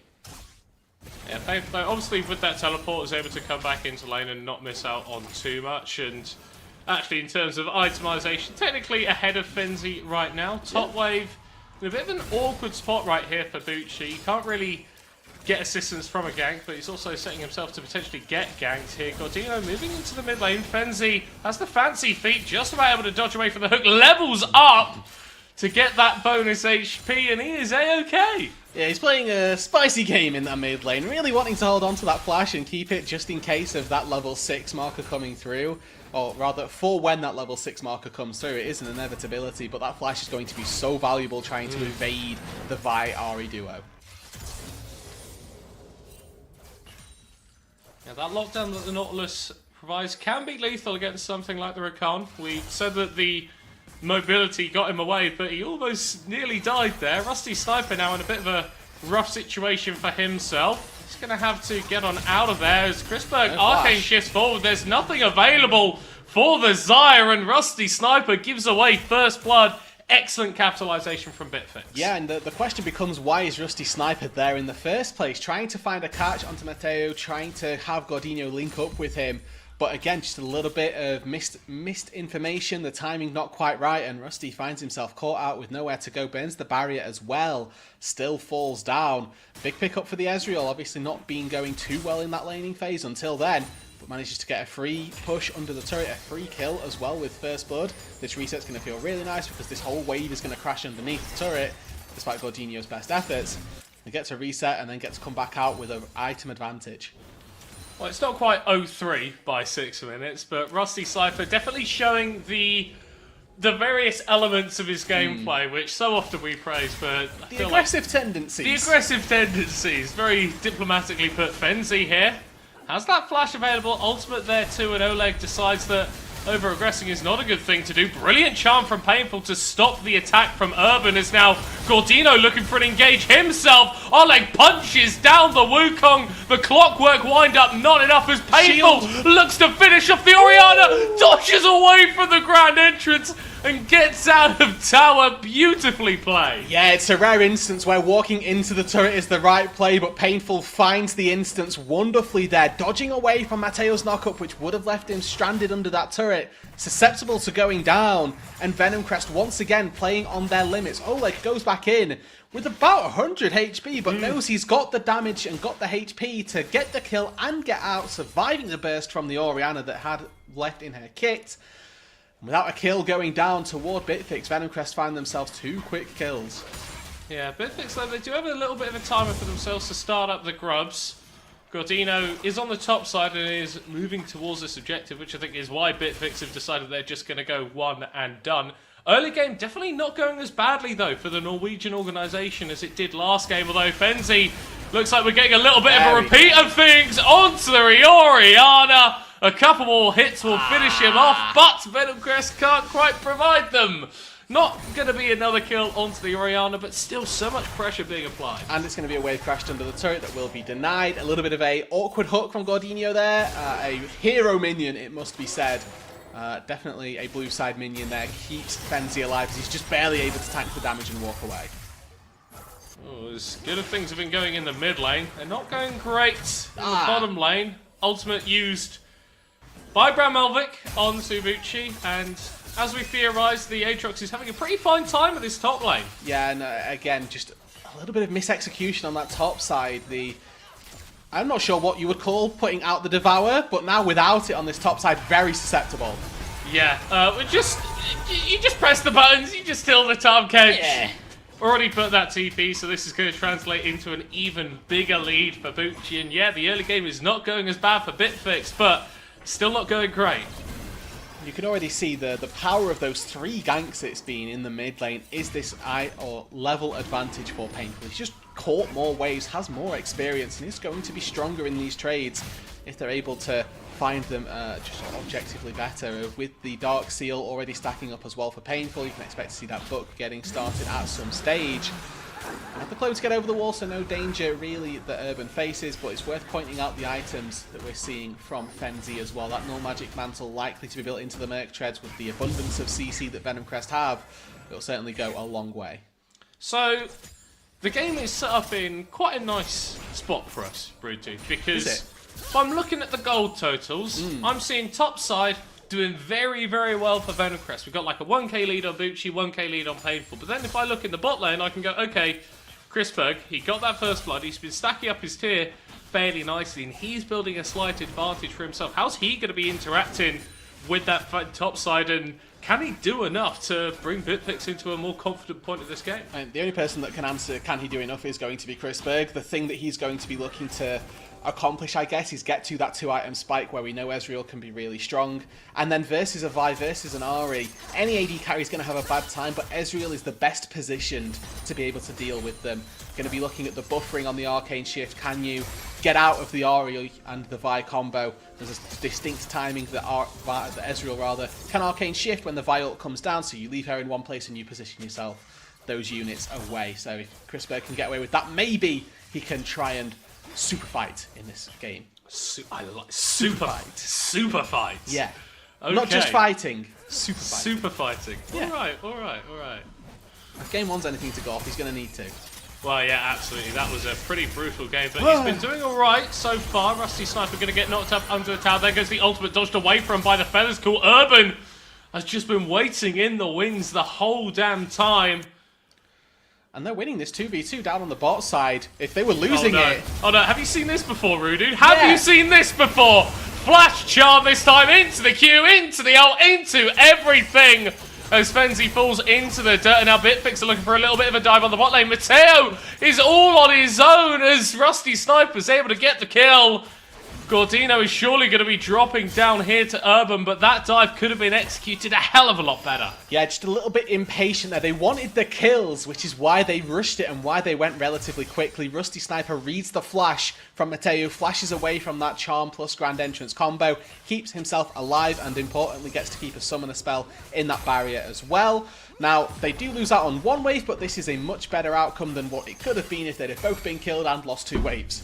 Yeah, that would have been bad. Apologies there. I think Rudy's just punched my desk. I will be invoicing for the repairs needed. But, yeah, we were sort of saying that, okay, Chrisberg needs to be the one showing up to sort of hold this top side at bay. And then immediately we see a play around the top side, around this mid lane, go exceedingly well for Venom Crest, and play in the bot lane not quite go so well for Bitflex, and Oleg has decided that he's done with ruining Fenzi's day and he wants to try and ruin Mateo's, who's just about able to dance himself on out of there. But it's great to see how active this guy is being on the map. it feels like he's constantly getting in the face of someone on Bitflex and making them answer difficult questions. Speaking of Bucci in the jungle here, 1v3 currently. Oh, he's chilling. And he's out. Nice. Now, Grub's up on this top side. First 3 split between the two teams, but Bitflex do have a window where Oleg will be on that bot side, so they start them up near immediately.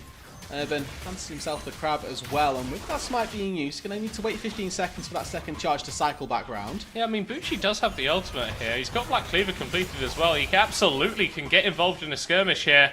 Painful's going to have the first move as well, so Venom Crest just able to bully Bitflex off of these grubs. Thought Bucci wasn't done there, but Bitflex aren't done as they catch out Painful. The RE caught lacking as Oleg might be in a bit of trouble here, as the Q can just get himself over that wall, but Bucci is still fighting up here with Bram Molvik, and Oleg is diving in solo onto Fency, the Orianna without any mana, and finally Bucci's popped into the World Ender, flashing forward for the Q onto Urban. The Tahm Kench E needed to keep the jungler alive. Bucci lucky that he's not going to be taking turret aggro there, but Bram Molvik still wants to play with him, still wants to harass him as he goes back to the grubs. So a missed smite from Urban means that this is going to be a 3 or 2 to 4, if my maths adds up, on these grubs when they tick over. 4 going the way of Venom Crest. And another hook down on that bot side. Re-engage, but the ulti's not going to be expended by Gordinho. That's what you're looking for to signify the all-in down on this bot side. But with that fight finally, you know, coming to an end on that top side, you are getting to see a little bit of the constraints that the Merc Treads has put the Ori into, not being able to finish off a full item yet, having to go for that 1200 gold sink, means that that mana not particularly as abundant in that fight. It certainly costs them a little bit, and overall you get to see the power that Devour has as well.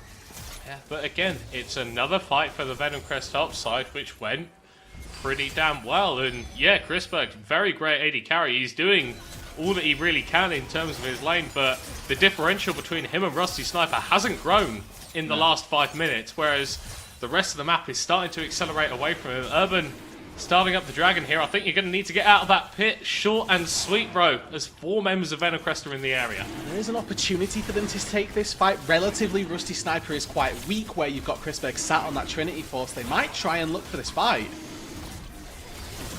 Fishing around, Urban not quite going to get in range. Mateo going to pop the ultimate, look for something afterwards, getting the charm onto 3 people, but the Riccardi's blown up almost instantly, goes back away with the shockwave on its head, but it doesn't matter as there are blinking health bars on BFG, but there are no health bars for Gordinho, for Painful, as Bitflex Gaming get a 2 for 0 in the bottom side. So they lose the dragon, but they find the fight that they were looking for. It looked like Mateo may have struggled as now Oleg. Ooh, you can't be doing that, buddy. Flashes away, gets the hill, but he's going to be dropping down in short order.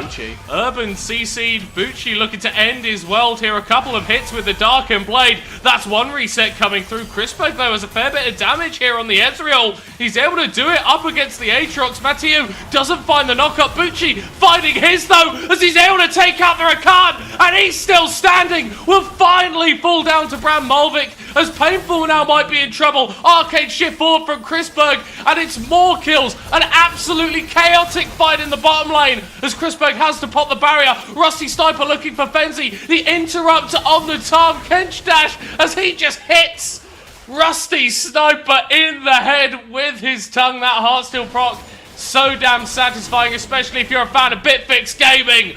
Double kill for Fenzi. What on earth is going on? It's carnage in the bot lane, middle court, and we're not done yet. Oleg fancies himself some more now. He's got no ulti, so he's not going to be able to get anything.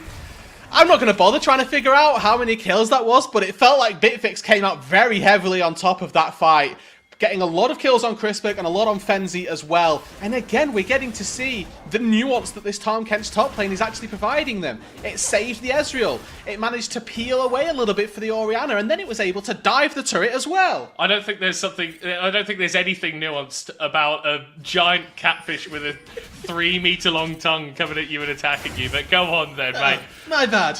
Where we're at right now, though, Bitflex Gaming, who have been just that little bit behind, well, really this whole series, have got a gold lead. Very, very minor for themselves, but now I'm looking at Chrisberg and going, absolutely you can interact with this game. You're going to have help from Urban, you're going to have help from Fenzi. It's not just all on this one man to get this win for Bitflex. The thing is, the last time we saw these two teams fight, Rusty Sniper was sat on Caulfield's Warhammer and some brown bags on his feet. Now he's finished his cull, he's got that Essence Reaver and a BF sword. The Zaya also has a power.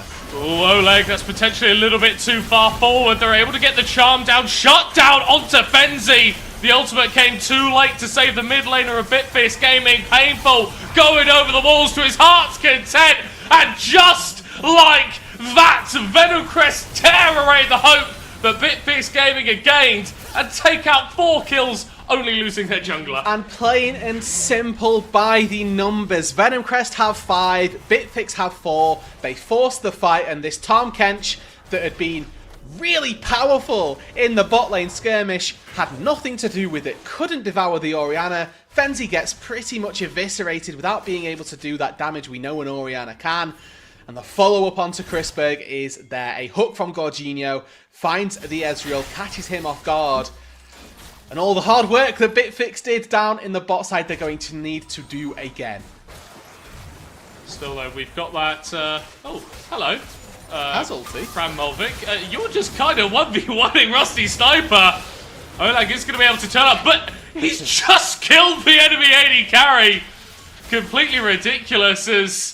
The rest of the team is coming. Yeah, I'm not sure you've got long in this world. Oleg getting the shield there from his passive, healing up a little bit, but not able to survive. Bram Mulvik pops the shield and is not tanky enough to get himself out of that one. So Bitflex still going for these fights and finding an advantageous situation, even if they lose their top laner at the end. Yeah, that's a 2-for-1. They did lose the bots turret as well, so Painful was able to find a little bit of gold there. It does look like there's an attempted trade in the mid lane by Chrisberg. If you can find that tier 1 there, then overall you will just take the fact that that's a 2-for-1, and obviously the map pressure that a tier 1 gives you. Definitely not to be understated. Have a Venom Crest breaking open both of these side lanes. This is now when Bucci and Painful are going to look to try and flex those side lane muscles. With longer lanes now for the Ahri, for the Aatrox, their chase down potential gets a lot higher. And this immobile mage in the side lane that Fenzi were expecting to be becomes a lot scarier for him to try and walk down to that bot lane or to that top lane. Because if an Ahri and a Vi show up, it's a long walk back to safety. Yeah, well, I think Oleg, you can pair him up with pretty much anyone on this team, and there's enough damage to do some serious damage to Fenzi. I mean, I look at Painful, obviously he's had a couple of items, he's stacking up that Dark Seal pretty well too, but Bucci also getting that Sundered Sky, so this Aatrox is going to be really horrible to deal with, and yeah, it's not all on Chrisberg as it stands, but in terms of consistent DPS in teamfights, he's the one that you need to be looking at to carry. Now, we'll say there is still this window now where Urban on this 2-item spike, and it's a powerful 2 items as well, with the Sundered Sky, the Trinity Force there, can probably just 1v1 Rusty Sniper with the same levels, even with Flash and Barrier. You make the argument AD carrier weak roll, he just got eaten by a catfish and died instantly. So we're not at that super late game where the Zaya can take anybody that she fancies in this 1v1 in any of those sorts of skirmishes. The Wukong has a job to do and can do it. Venom Crest, they found themselves 2 turrets down in that bot lane. The tier 2, obviously, with a lot of gold, and Bitflex are yet to answer with this tier 2 top side. Yeah, they're trying to. Mateo going to get caught under the tower. Routine actually knocked into the sky. He can't even get back to his ADC. And that's what we're talking about when we've got the Nautilus. Oleg, though, getting caught out in the enemy jungle, ends up making it a 1-for-1. Yeah, and maybe, again, a little bit of that miscommunication, because look at Painful down on this bot side. Nobody's answering him yet. Bitflex committed a lot to this top side play. Bram Mulvik was down in that bot lane, teleported in to effectively escort Chrisberg out. Painful wasn't able to find the turret there, but not using that TP rather, keeps him away. Oh, flash from Bucci. Bram Mulvik here, still in the top side, providing that shield. Chrisberg flashes away for the feather pullback. One more hit would do it on the Ezreal, but Rusty Sniper isn't able to deliver it. He can E over the wall there. No, flash forward before he can get on out of there. Double kill for the Sniper. 2 versus 2. The tops and the AD carries. Not typically your pairing that you see, but again, Venom Crest come out on top. Despite some really solid mechanics from really everybody involved, dodging away from as many skill shots as possible, those feather pullbacks not having the value they were looking for because of a great flash. But now Venom Crest, they've taken down that big DPS threat in the Ezreal, and they're hitting the Baron. Yeah, still got 10 seconds till Bram Mulvik's up, still 10 seconds until Chrisberg is returning to the Rift, and it's going to be a long walk over to the Baron Pit, to the top of the jungle of Bitflex Gaming. Mateo potentially caught here, able to dash on out of there. Bucci just bodyguarding while the rest of Venom Crest are hitting onto the Baron. Gordino's going to be employed in a similar situation as the Aatrox has already found the backline. Kills going over in favour of Bitflex. And here comes Urban getting the smite down, securing the steal. It was looking dire for Bitflex, but their jungler saves them around the Baron. Potentially set up a little bit more if Chrisberg and co want to keep on chasing. Bucci doesn't have the ultimate, doesn't have a flash. He's just looking for as many knockups as he can find, but he won't have them. Shut down for Bram Mulvik, and this game refuses to go decisively in the favour of one team or another. Painful now has to run. The lit comes through, the charm comes out. Has flash. Gordino stepping up there, but it's just the auto from the Heartsteel. And I'm not gonna lie, Rude, it feels like Bitflex are just in the ascendancy permanently. Another pick onto Gordino. And the team with the Baron has just killed 3 members of the enemy squad right by this top inhib tower. They're going to take their resets, though, after a very, very positive sequence of events. Urban with a game-saving steal there keeps Bitflex not only in a solid position in this game, but as you quite rightly said there, probably in the ascendancy for a little bit of time. Now, they've got control over how this game gets played out. They've got that gold lead, and this Tahm Kench top, despite being down 1,000 gold, appearing to just have so much more impact when we're getting these weird skirmish-style fights. Bucci in these 5v5s has been dominant, has been a presence, but when they get messy, scrappy, the Tahm Kench starts to thrive. It's just the bonus damage on that auto attack. Yeah. No one expects it, but I think it's really what Bram Mulvik sort of needs to be in this series is potential catch hit onto Chrisberg, but he's just able to arcane shift out. The feathers pull back, but it's going to be Mateo falling first. Oleg going to be dropping down as well as Bram Mulvik's just able to get on out of there, but Painful still goes forward. Fenzui going to be caught out. That's another reset for the Aatrox, another reset for the Ahri. And as soon as they're in the ascendancy, they start falling down. Painful, whiffing on absolutely everything, but he's not going to care at all. Bram Mulvik will be pulled back by the chains, slammed down with the sword, and Venom Crest find another 4-for-1 fight. And again, as soon as those 5v5s start to come out, Bucci pops off. This is 10 kills on the Aatrox in this game alone. Flashing forward with Painful specifically, finding the crucial charm onto Fenzi to pick the Orianna out of position, turns the entire tide of that fight. And Fenzi's ulti that fight as well, one person just catches Bucci on the backswing, not really the impact that we're used to seeing from Shockwaves. Venom Crest are able to break open the base, they don't find the inhibitor, but Drake spawning in 5 seconds time, that's going to be the prize to retreat to.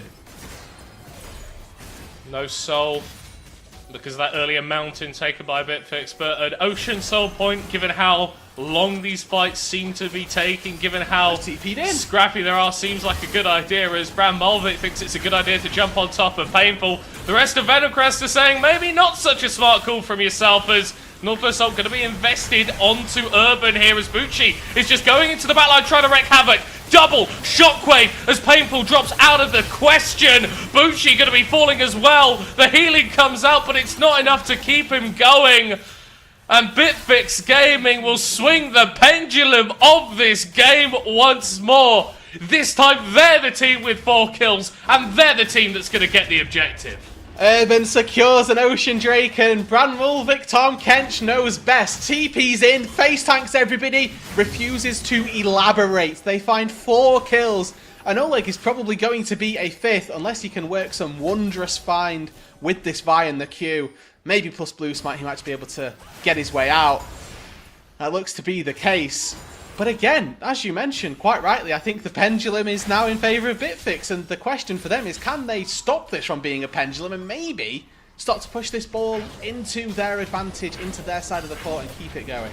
I mean, that's one of the rough things about even games once you get to this point, is a single decisive team fight can mean so much, but because of how long the fights have been taking, neither team's really been able to gain massives. We saw Venom Crest get a 4-kill fight that resulted in them getting an inhib tower, not much more. We've got a big fight for Bitflex there, but it's a second dragon, denial of the soul point. You can talk about the value of that, but really, neither team is getting all that much with these wins. And let's talk about the dichotomy of this game versus last game as well. We were talking 12 minutes into last game, 4 kills, not the NLC pace. This is more like what we expect. 45 kills, 27 minutes into the game. Honestly, 25 when the kills had happened. We're more than happy with this, and it's a good showing from both these two teams that they can both throw down with one another. This isn't now Venom Crest stomping their way to a 3-0-3 games consecutively. Even if Bitflex don't manage to find this game, they've put up a very impressive performance, and right now should be looking to close this game out. They've got a 3,000 gold lead off the back of that Baron, and with only tier 2 turret in the mid lane that they're looking for before they start breaking open the base, they should be looking to try and drive this one home. It's important to note here that Urban has hit onto 3 items and... Oh, that's the sort of game it is now. Rusty Sniper can't even step up to clear a damn wave. You said 3 items for Urban. Look at the 4 for the Ezreal. I mean, look at the shockwave from Fenzi is absolutely magnificent.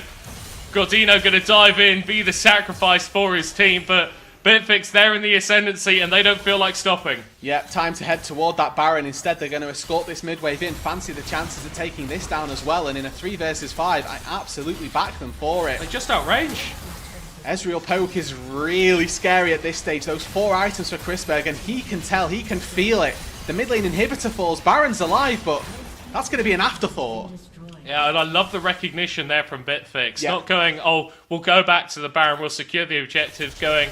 Okay, we've killed 2 people. We can just push. There is nothing they can do to stop us. And hey, given the advantage on the map that they've gained with that inhib now being down, they've got a Baron that they can pick up too. Wouldn't put it past Venom Crest to try and scrap their way out of this one, though. The last time we saw Baron go down, it was for Venom Crest, and Bitflex chased them out. Has flash. Venom Crest are here. They want to chase them away. Oh, it's getting low. He's not getting into the pit as Bucci's the only one really stepping forward. Mateo dropping down at the outset of the fight, and for Venom Crest, it's just about this long chase out, an extended play onto Bitflex, world ender from Bucci, but that tier 2 tower is going to provide ample safety for the members of Bitflex. Bram Malvik will surely drop on this Tonk Edge, but Fenzi won the 1v1 up against Oleg.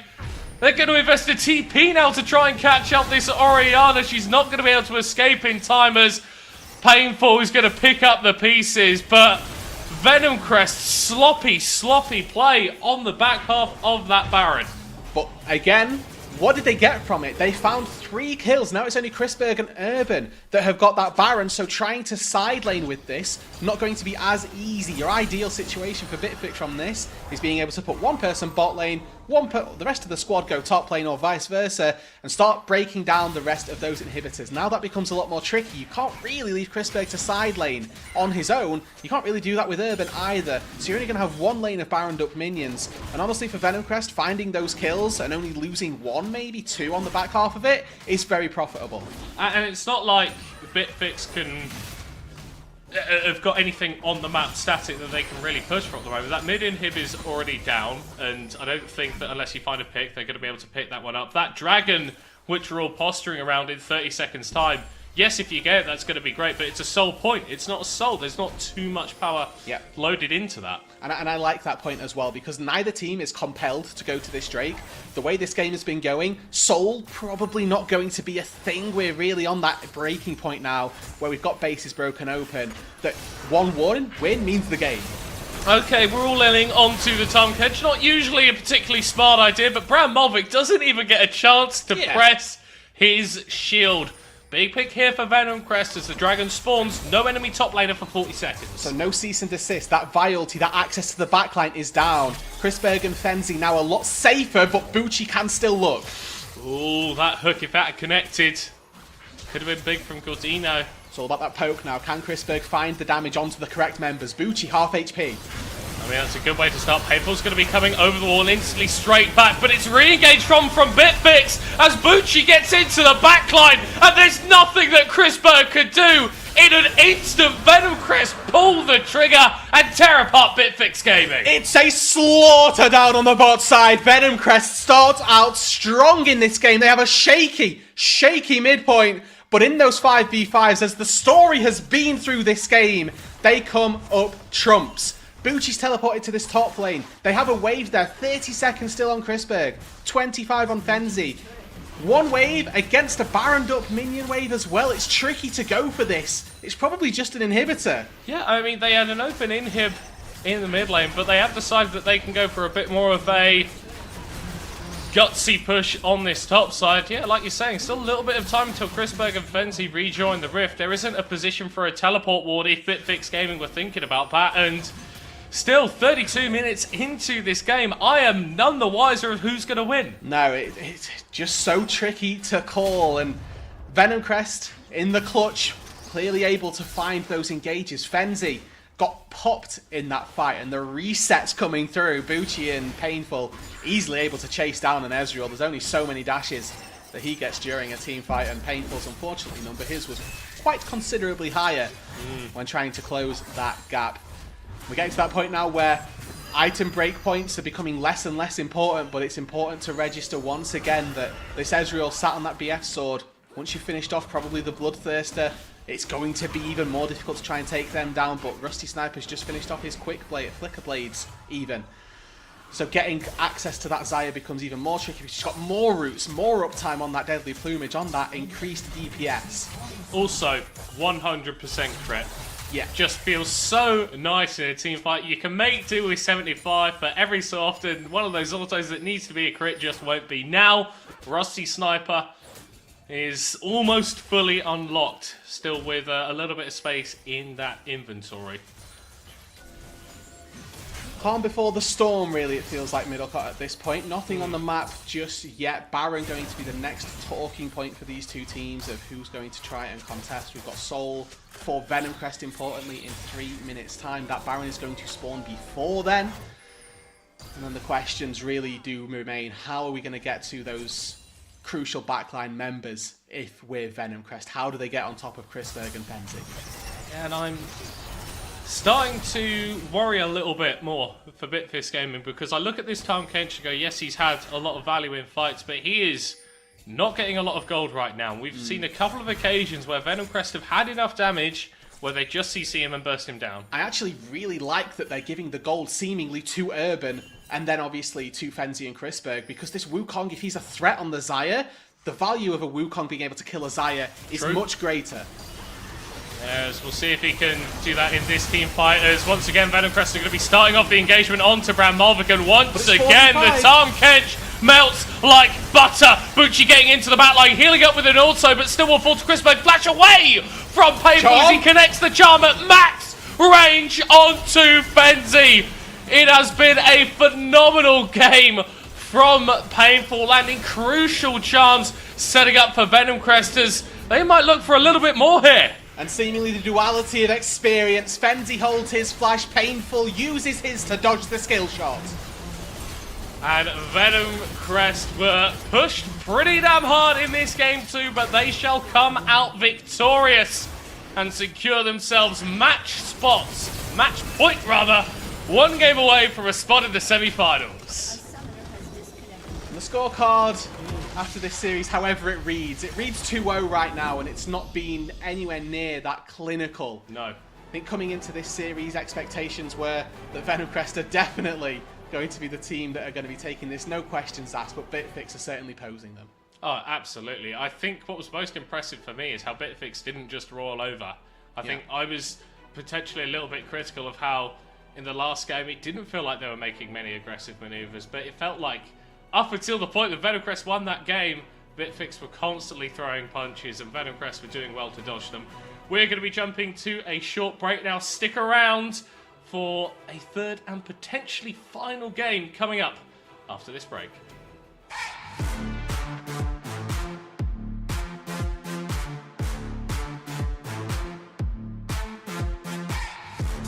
At SteelSeries, we make the headsets, mice and keyboards that the world's best gamers win the most with. And we've been doing it since way back.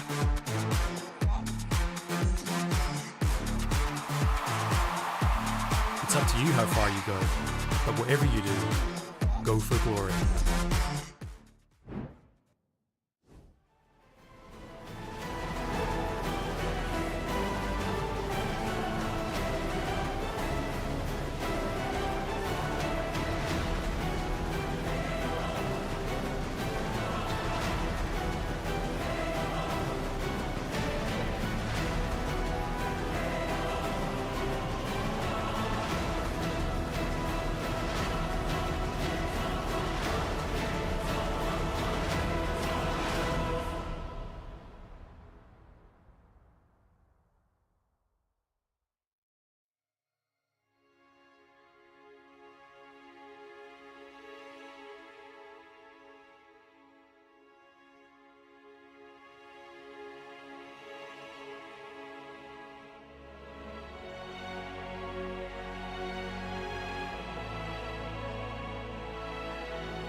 With one game away from making semi-finals, Venom Crest stands at the top of this match, even though I can feel it.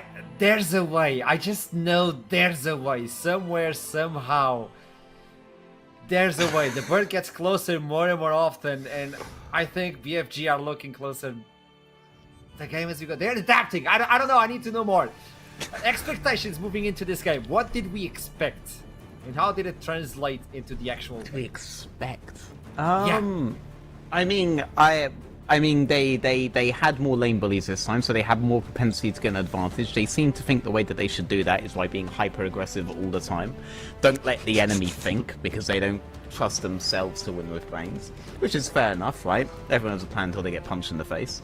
The problem is they don't keep that energy going, because Painful is really, really good at finding those seconds where you are out of step with the rest of your team and getting his team in a position to capitalize on it. So I think, like, from draft, I knew what to expect. Going into draft, I didn't, because of the substitutions that has happened, and the multiple playstyles they've already shown beforehand. I am assuming we're gonna get more attempts at a similar thing. They just have to be more disciplined about it, and they'll be able to close. I like it so far. Tell me, Sleeper. I mean, at the beginning of the game, in the early game for Bitflex Gaming, I think, like, just like you said, they had these bullying lanes, and also they had the margins on their side. The first gang coming out from Venom Crest in mid lane this time around was a disaster the other way around, and they just kept something rolling. They went for one grub, they didn't go for more, they weren't greedy, they got the dragon as well. They got a momentum going in the game, and as the fights came along, just like game one, they started winning and they got this momentum, just like we talked about. But yeah, just like Veteran said, Painful is a good player. I think that pretty much sums it up so far. To me, Painful has been kind of the MVP. It's just in a different level. But when we look into the matchup and the way things were going, let's look into the damage. 63,000. That's nasty. You know, when you deal 63,000 in a competitive match, you know the goal difference at one point reach more than 6,000, and you still get an L at the end of the game.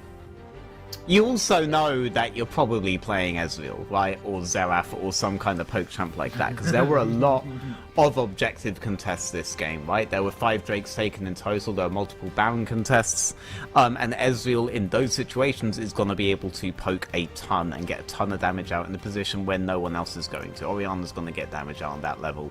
Ahri is going to struggle to get damage out on that level. Zaya's not a poke champ. Ezreal will always be able to put out those kinds of numbers. And what it shows is that these guys were constantly in contact with each other, constantly staring each other down. And in those windows, that's where Ezreal's going to be able to output that kind of damage. And I refuse to believe that Tom Kench only dished out 24,000 damage. That guy was a menace. I mean, they unbenched the Kench, and at some point of the game, like in the middle of the game, I was like, okay, they're never gonna kill this guy. And that's actually what was fun with the later parts of the game, like the end of the game, where Venom Crest was just like, okay, let's just throw everything at the Kench. And that's what they did every single fight in the end. And somehow that just worked. Because I don't even know, using all those resources to kill a Tom Kench and still winning the rest of the fight. I mean, Bitflex were in the base. They should have finished the game. I don't understand how this happened. That was the solution. Let's go back into the problem itself, the Tom Kench. Once we reach a certain point, I believe it was at the Baron fight when there was that massive steal, allowing Bitflex Gaming to actually participate in the game a little bit more ferociously. Veteran, you kind of told me, they have the lead. They should be. They should be it. They could have won on the next Baron rotation, but obviously they're not built that way. The aggression that's getting them the leads is the aggression that's leaving them in positions to get picked out, right? But the good thing is that the quintessential pick comp that Venom Crest have been doing well with can't be picked in the next game. right? They are theoretically less vulnerable so long as they have more lane bully champions they can pull out here. Like, the Tahm Kench is a bit of a wild one, right? I don't know what else this guy can play top, but that's one of those last guarantees. And even then, Bucci was like 5-1 when we first started seeing the Tahm Kench pop off. So they're not going to be against that level of pick next time, but there's still Nico, there's still Talia, there's still stuff like this that Painful could bring out. If Venom Crest still bring that kind of stuff out, they're going to be able to abuse the very thing that's getting Bitflex the leads in the first place to stop that snowball in its tracks. So we're jumping into the next game. Let's focus on that one, because fearless mode, things are getting a little bit more chipped out as we move on. We always have the same bands so far. The first 6 bands are being focused on those specifics. No adaptation so far. Just getting some information. There you go. I just wanted to check the information because for the first time, Bitflex is going red. What can this change? And do we get a Shen top lane? Is that the solution? They must have a specific thing in mind. I'd be surprised if it was Shen, though Shen would be something that you do need to last pick for sure. It has too many matchups that are good into it. Maybe they're planning to leave open the Camille if they want to go Shen. But we'll see. This is something they'd have to decide later on in draft. I do assume this means the top pool is pinched to a point where there are things that they have that they know will be countered. So they want to make sure that they can pick it last. But we'll see. We'll see what happens. I'm more worried about how, what's the support's name? It's like Gondio. How his pool is going to go for this game. Because I think a lot of his comfort champions are out now. I expect the Rel ban to hold.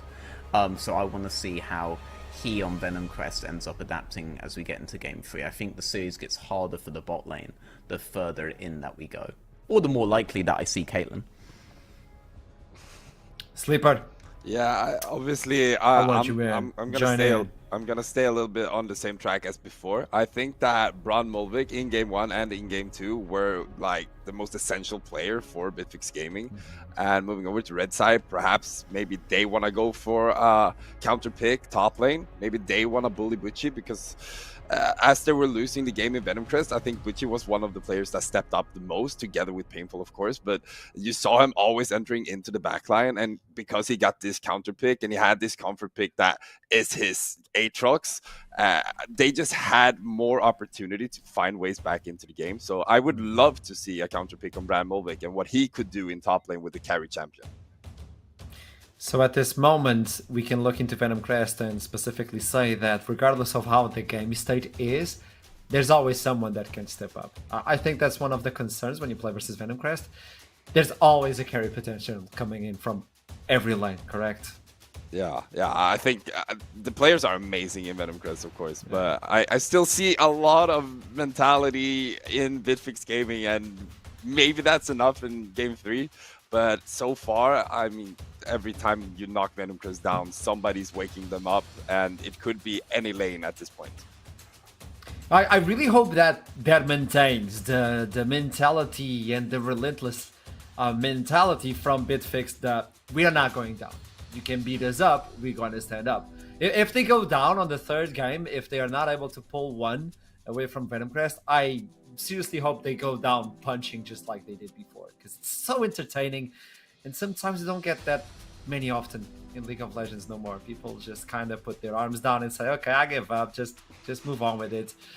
I think these guys are they don't stop. They don't get tired. I don't know if you agree or not. Let me know, Sleeper. Yeah, like it's like I said during the game, like I wanna just go 100% for Venom Crest. There's 3 Swedish players, the majority Swedish players. I love this team. Not even biased. But I mean, Bitflex Gaming, they have won me over. I mean, the way they play the game is just so entertaining. I told you that it's a entertaining way to play League of Legends, but it's not a winning way to play League of Legends. And I want it to be a winning way. I want them to get at least one game out of this, because Venom Crest is looking very, very dominant at the point right now, and I think they deserve that game. But I mean, we'll see. It's a complicated match as well versus Venom Crest specifically, but they kind of remind me of that meme of I hear no ring bell. They just bruised all over like I hear the ring bell, I'm coming back over. But they're now going for the red side, so things can be a little bit more tricky. You explained to us, veteran, the idea that now the champion pool might be a little bit pinched, or maybe they have something in plan or in stored, or we had this on the desk before. I think it was Rudu that brought it over. The idea that the meta inside of the cities itself evolves, so you kind of need to change your position to adapt towards that one. Specifically, while it's a fearless draft, let's see what happens. Venom Crest with 2 victories. BFG still looking for the first.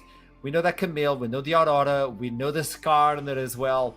Bring it over. Syndra so far always available. They know. They know. They still got the ninja.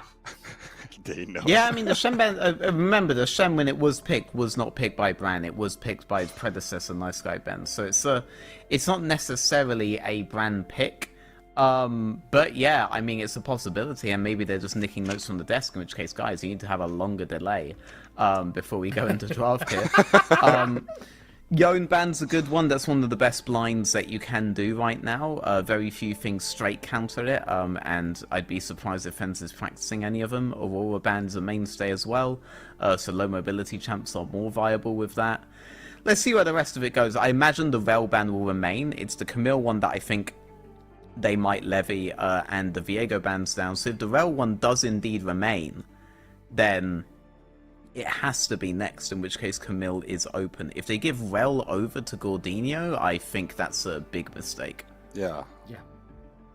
Remove some of that comfort. Just like you said, we don't exactly know how big that champ pool is, but he can't play Nautilus, and they ban Rel every single game, so it would be interesting to force him to play something else.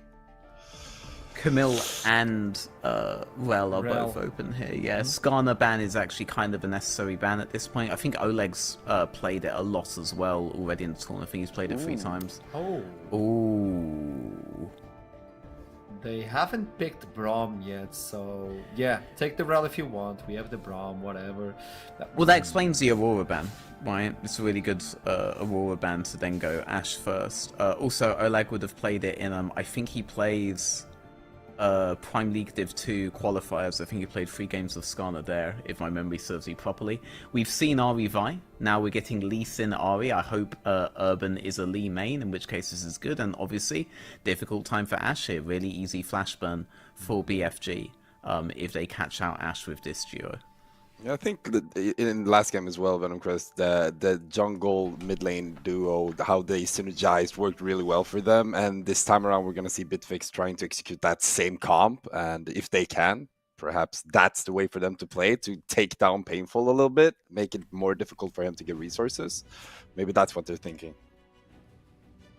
Final pick before we end this rotation. Venom Crest picking the Silas. It should be for Painful. You already have 2 interesting ultimates. We've seen what you can do with the Silas in the Yachty ultimate, brought in by Faker. That's one of the sickest replays I've ever seen in my life. It was not even shown on the live. The Wukong, so that's a massive AoE. That's good luck dealing with this. Ashe is immobile, cool. We don't care about that. Try to survive these 2. Yeah, they're likely to be playing a Juggernaut kind of playstyle there, right? If I really want to get in, they have to go through the Wukong, and that's no mean feat, but it looks like BFG are happy to commit to full dive. I expect a Poppy ban after that Kai'Sa lock-in. Chrisberg's really favoured the Kai'Sa as his career has progressed, so not that much of a surprise, especially given that the Xayah and the Ez are down. Is that on the right side? Yeah. Ooh. So take out the Poppy. The Camille. No, the Camille. Yeah, okay. Yeah, BFG have not wanted Bucci on that Camille the whole series. But you have the Lee Sin, you have the Yachty. Shouldn't you look into the Ornn window for Braun? It could be one of those. I can pick the Ornn without being poked. Yeah. So then they want the counter pick for Matthew. They want a big support counter pick. Then is what you're saying with that? We've seen a B1 support. Oh, no. I've seen. Guys. Well, come on, stop. Stop listening to the death. We need a delay on the broadcast, okay? But this is Or also a good Archmom thing. needs a cut of the fee for the on I ban. think Braun is gonna pick Timo. Well, No, let's see no. if it happens. Listen, I like the ban Orn because that maybe forces. Hey, I need my cut. Maybe they force Brand to pick counter pick now, so they actually will get this hyper carry in top lane that goes against Butchie. That's what I'm hoping for right now. I really want a Teemo ban now. If that happens, I'll just leave. I'll specifically leave. I'm not trolling. Nice. I swear, I'll put up my headset. Okay. It's a realm. It's a different team. Now, what do you pick? Because you can pick the top lane. Well, the Ornn is also. Interesting. Interesting that they felt they need to ban the Rel, though. Yeah, Poppy would be a really good pick if the enemy goes Rel, but there's also the fact that, yeah, like Leona is better into the Ashe. Rel would be a nice takeaway, and Rel is better in the really, really early levels, but Leona post 6 is a nightmare scenario for the Ashe to deal with. So what can you save that Ashe? Like, you have the Braum if you want to play it. So you go with a Thresh. You can bring the Tom for the Gojira. Morgana. Yeah, the Braum is. Or Oh, the Butchie's Renekton? Renekton. Yeah, Butchie You has know a what? good Renekton. For Mountain Bran, I would Shields. just go Gragas and make his life a living hell. Yeah, Gragas is actually a really good shout for support for Gordino into Leona. Gragas would have been a really good shout, especially given that the enemy's going like full dive. I wonder what they go here now. Let's see the counter pick. They played for this. When? They played When, only for let's this. roll. Wait, this wasn't just a hover? This would be good here. They're into quadruple melee. This is actually be good. Yeah! Yeah, this is actually really good here. This is really good here, yeah. It's into quadruple melee and double bruiser top. This is actually an insanely good pick. The issue is it's really good at creating space in a group scenario, and you don't want to create space, you just want to dive. So this means Bran is probably intending to just straight split push with the Alawi. That has to be. That's the most viable way to play it here. So we might see a roll swap support top lane split pushing with Alawi in the NLC World Cup quarterfinals against Venom Crest.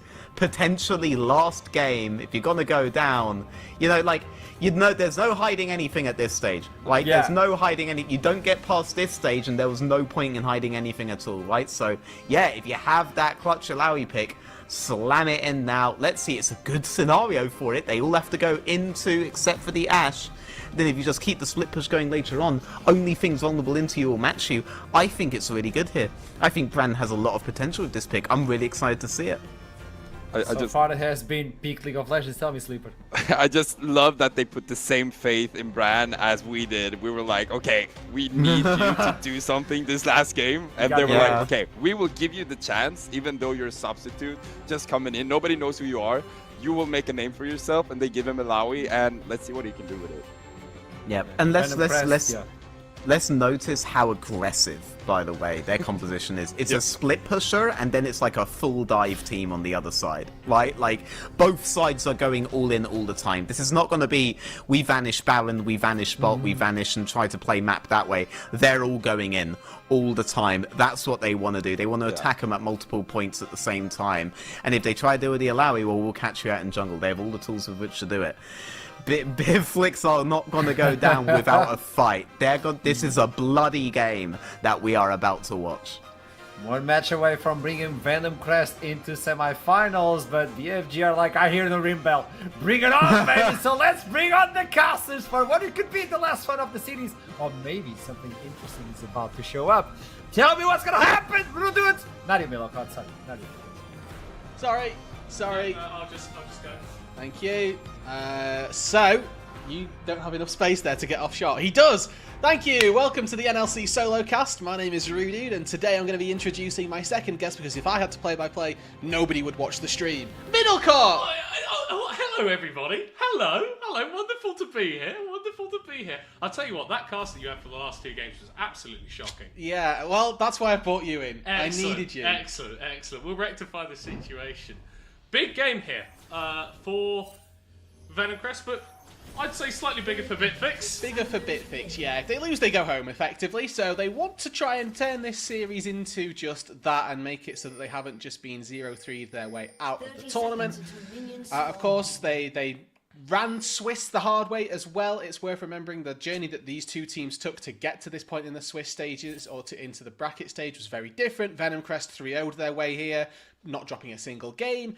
Bitflex had to come back from an elimination game against the Broad and Friends team, and then were able to find their way through the final rounds of Swiss to make it to this knockout stage. So definitely a much more tumultuous route to this knockout phase, and Venom Crest are going to look to continue not having dropped a match this tournament. But I think that speaks to something that Bitflex can really draw on in this situation. They've been at the brink before in this tournament in, I guess, lower stakes, but a bit more of a unpleasant way to exit. I'd definitely rather get knocked out in the quarterfinals of a tournament rather than the round of 16. It gives a bit of a better impression for yourself. But looking at the composition, I think I turned to you whilst we were in the green room and said, this is the most confidence I have in a Bitflex Gaming that they've drafted this whole series. Yeah, now the issue that this stems it, or the issue with the composition they're going to have is going to be this bot side, specifically through the laning phase. Ashe Braum, notorious lane bullies. They're going to have counter pick for AD carry and have counter to support. The Ashe outranges the Kai'Sa. It's really difficult for Chrisberg to try and interact. The Braum counter to the Leona. When the Leona goes in, she's almost definitely going to get stunned up and chain taken down. And the synergy of an Ashe and a Braum go hand in hand. But then if we're looking at the more positive elements, I think this top lane has to be what we're talking about. Yes, and I know it absolutely is. Sorry, I started laughing because I realised you set me up to go, how good is this Bitflex composition? And I've gone, well, actually, here are all the bad things about it. Because the rest of the map, as you've highlighted, and as we're seeing a little bit, is that this Alawi into the Renekton theoretically should have a decent enough time, and more specifically, the Alawi versus the entire composition overall should feel very confident. And in the mid lane, you can already see Fenzi having a much better laning phase than we've seen from him in previous iterations of this matchup. Yeah, despite this top lane matchup being potentially unfavoured, Bucci's not really the sort of player that's going to sit back at all in a laning phase. So still getting the shove and still willing out in terms of the CS, but that level 6 mark is going to be so big for Bram Mulvik because it basically becomes impossible to 1v1 or even 2v1 the Alawi. No, and there's a sort of sunk cost fallacy when trying to play versus an Alawi. When she pulls the spirit out of you, it's actually beneficial to try and trade with her then. But obviously if you lose that trade, you're going to lose it in a very big way, as Fenzi finds a charm mid lane, traded for a Winter's Bite, but ultimately just an element of pressure to help Painful secure these creeps. Rusty Sniper was forced to has been able to take that reset, so has picked up a cull. That's going to be nice for him to try and get that buy back, but what we don't see too much obviously is this Alawi in the top side. So for a little glimpse and a short TLDR on what Alawi does through the laning phase, through the late game as well. If you hit E, you fight. If you don't hit E, you don't fight. That's how an Alawi is going to operate. And you can see Bucci taking the short trade on that top side. Dashes in, stun Q, back out, so there's no time for Bran to land the spirit and try and trade back. Urban there with an attempt into the mid lane engagement. Topside Bram flashing away, healing from the tentacles. Not enough to keep him alive. First blood for Oleg. Alternatively, 2 versus 1. Post level 6 gets a lot more dangerous. Pre-level 6, though, definitely on the cards. Venom Crest with a full clear into top gank. One of the more mundane, routine styles of jungle gameplay. But if it's going to work, hey, absolutely take it. Bram Volvic looking for a little bit of an interrupt here and is going to stop Oleg from taking the reset, so delay him just a little bit. Things looking pretty damn decent on the bot side, as we didn't see it on screen, but Cordino had to burn both his summoner spells. Yeah, it looks like they were traded for Mateus, so whether or not that was engaged by Venom Crest or BFG will be lost to the ether of time. But you can see that Venom Crest are able to push this wave underneath that turret, and with this big, juicy wave as well, you'd be looking for a jungler to try and crash and try and dive. That's not going to be the case. Neither side of the map able and ready to position up or try and punish either of these bot lanes. Yeah. I'm curious to see what Fenzi is going to be able to do this game, because I think we've had bits and spurts of good gameplay for him, but last game there were a couple of those shockwaves that only hit onto one, positioning a little bit off, and then obviously being heavily focused by Oleg. I think if he's got a bit more help from Urban, then he could absolutely be put in a position to pop off. Painful trading aggressively onto him. Obviously with that Kingslayer, we're able to heal up so much, and after starting the trade lower HP, he's trying to finish it higher. Fenzi flashing away but doesn't get the Q follow. Painful will fall down to Urban. Ward hops away, but still in potential danger. Already been stunned by the Winter's Bite, so no follow-up CC there. 1-for-1 in the mid lane as both top laners fighting. Post level 6, Bram Mulvik popping the ultimate, but Bucci just baiting it out. He knows the allow, he's no mana, and now he can look for a re-engage. Those tentacles, though, still putting down a load of punishment as the Fury builds up on the Renekton. Bram Mulvik, though, has absolutely nowhere to go. Q into the Ruthless Predator, a slice to finish him off. Solo kill for Bucci. Yeah, the stalling out from Bucci there, needed to get his cooldowns up, knew that Bran wouldn't be able to close that gap without the mana. Really solid play on this top side, and the nuance of the 1v1s between Alawi and Renekton. Bucci knows his matchup and gets his way in the 1 versus 1. It looks like Mateo is setting up for a bit of a dive onto Rusty Sniper, but he didn't factor in Gordino returning to the lane. Still 4 people here. Yeah, Bitflex going to be maintaining the numbers advantage, but that Leona is already crucially low, crucially dead. Rusty Sniper getting the kill, hit by the Q, finally dropping, but Painful has turned up to try and change things, stealing away the Ahri ultimate, and now that Silas is even more obnoxious, but not obnoxious enough to prevent Gordino from going down. Able to get 1 kill, looking for the healing, looking for resets, gets a little bit of a short dash away, still tagged with the Q, and should die as Urban goes under the tower to finish off the kill, but will still drop himself. Quite a lot of action down in the bot lane there, Middlecourt. Let's take stock, shall we? A 3-for-4 overall. Maybe even a 3-for-3, because Oleg wasn't a part of that. So I think overall, Venom Crest is going to be very happy with that. And Oleg actually the one who comes out probably a bit ahead, able to steal away a camp or 2, get some free time farming, while Urban, in fairness, secures himself quite a lot of kills as well. It's this Lee Sin who's got a lion's share of the gold for Bitflex Gaming, whereas down in that mid lane and down on that bot side, a little bit of a favourable position for Venom Crest. Ulti once again propped by Bram Mulvik. This time looking a bit more successful up against Bucci, but no kill pressure just yet. And then immediately recalls. Yeah. Job done. Asserting dominance. Asserting dominance. Thank you very much. I have ulted. I will now leave. And there's, I guess, a part of them that is trying to trace where the Wukong might be and whether or not that means that Bran Mulvik now without ulti can stay in that top lane.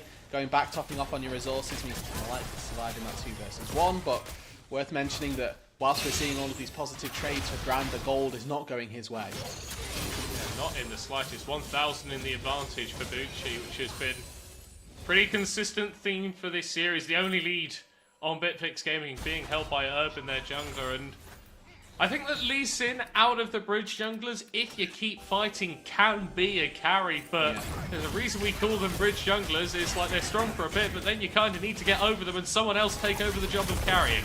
Well, we're going all in from Rusty. Multi-committed, but don't quite have the damage just yet. Looking at those items again, when you go for this call, it's going to be a big payoff later on, but right now, we are not sat on the items to where we can sufficiently cut through a Leona. It's a good chunk though, and this has enabled Venom Crest to walk into this bot side. Urban going to get knocked up here. Tagged by the Winter's Bite. Will get stunned from the concussive blows, but now Bitflex Gaming are looking for a re-engage. Benzi able to roam over Urban. Still not going down. Big kick there from the Lee Sin as it's a double for Chrisberg. Dives in with the killer instinct. Make it 3, make it 4. Bitflex Gaming not going down without a fight. The name of this series for BFG has been Chrisberg. Every game he's been the lifeblood of this squad. Starting the game off with 4 kills in the bot side jungle middle cut. I think he's going to be happy with that one. Yeah, we talk about Urban needing to be a bridge that the team gets over. I think mission complete. We've already got a huge carry threat set up here for Bitflex Gaming. Yes, Chrisberg wasn't able to get it done in game 1, wasn't able to get it done in game 2, but he is as set up as he will ever be to take over this game. Oh, it's so funny watching this top lane matchup. Anytime Bucci dashes in, Bran's like, yeah, and what? I'll ult you. The lane dominance certainly up in the air for who's getting it, but Bran's certainly winning out on those HP trades when we're seeing the ultis popped on either side. The Drake also secured there for Bitflex, so a big win across the board, not just finding those kills, but finding the objective as well. But that's sort of what I want to query you about, because you've gotten all of these kills on Chrisberg, and most teams don't plan to have a quadra kill on their AD carry by 10 minutes, so how do you part actually... of my plans. I mean, like, in terms of plans not going according to plan, there are worse ways they could occur, but how do you get this guy into the game so that she can actually use that gold lead which she's got? So we're hoping to try and break open one of these turrets. Typically, laning phase goes about as long as the bot lane turrets are still standing. So when you start breaking those open or moving into these Herald and Grub fights, that's when the Kai'Sa becomes unlocked. You want to put her in the mid lane so that she can bounce around off of various ultimates from the CC that Mateo or Urban can try and provide. And moving into this top side with the Grubs going down, they're not fighting with that large pot of gold that the Kai'Sa has. The Venom Crest took 3 recalls then, so they're not looking to contest at all. Yeah. Venom Crest were able to get the first 3 grubs, so all this is going to do is even up that grub count. So no team having an advantage in taking towers, but both are just going to push them that little bit faster. A little bit of deja vu, maybe, from the last game where no team particularly had an advantage and we didn't know who was quite going to win because the game was so close. Oh, but that was a very fun game. Why is that a but? Well, Seems like a positive. Yeah, well, broadly, I was just sort of... I wasn't using but to sort of contradict you. It was a little bit of a connective, okay? Understood. Now, how long have we got on Bran Molvik's ultimate? Because that thing's been off cooldown. And how long is it going to be before it uses it again? Because so TP'd up into that top side, so no response if there's a dive here, unless it's Fenzi. yeah, and Chrisberg does have that flash, does have that cleanse, and the ultimate to get away. Fenzi's TP. It's already not looking good for Venom Crest, and it's looking even worse now. Gordino has to flash away to escape from Fenzi.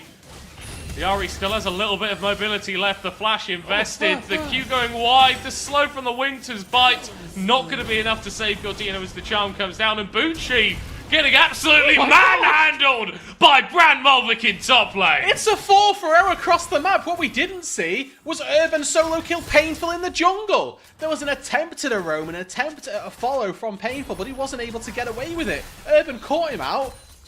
Killed him in cold blood, and BFG just found 4 kills completely unanswered. TP down into the bot lane though. Painful once more. Oh, but is he going to be able to get it? Still have double summoners available for Chrisberg. Uses the cleanse, flashes under the tower. Painful whips on the ultimate, and it's kill number 5 for the Kai'Sa. And it's such good play from Chrisberg. Walking down the side of that turret is notorious as skill shot alley. Very difficult to dodge anything. What does he do? Predicts that Painful's going to throw it there and doesn't path that way at all. Walks all the way around, dodges out on the solar flare, and just barely limps away. And Bitflex have got a much better early game than they have got in either of the previous games in this series.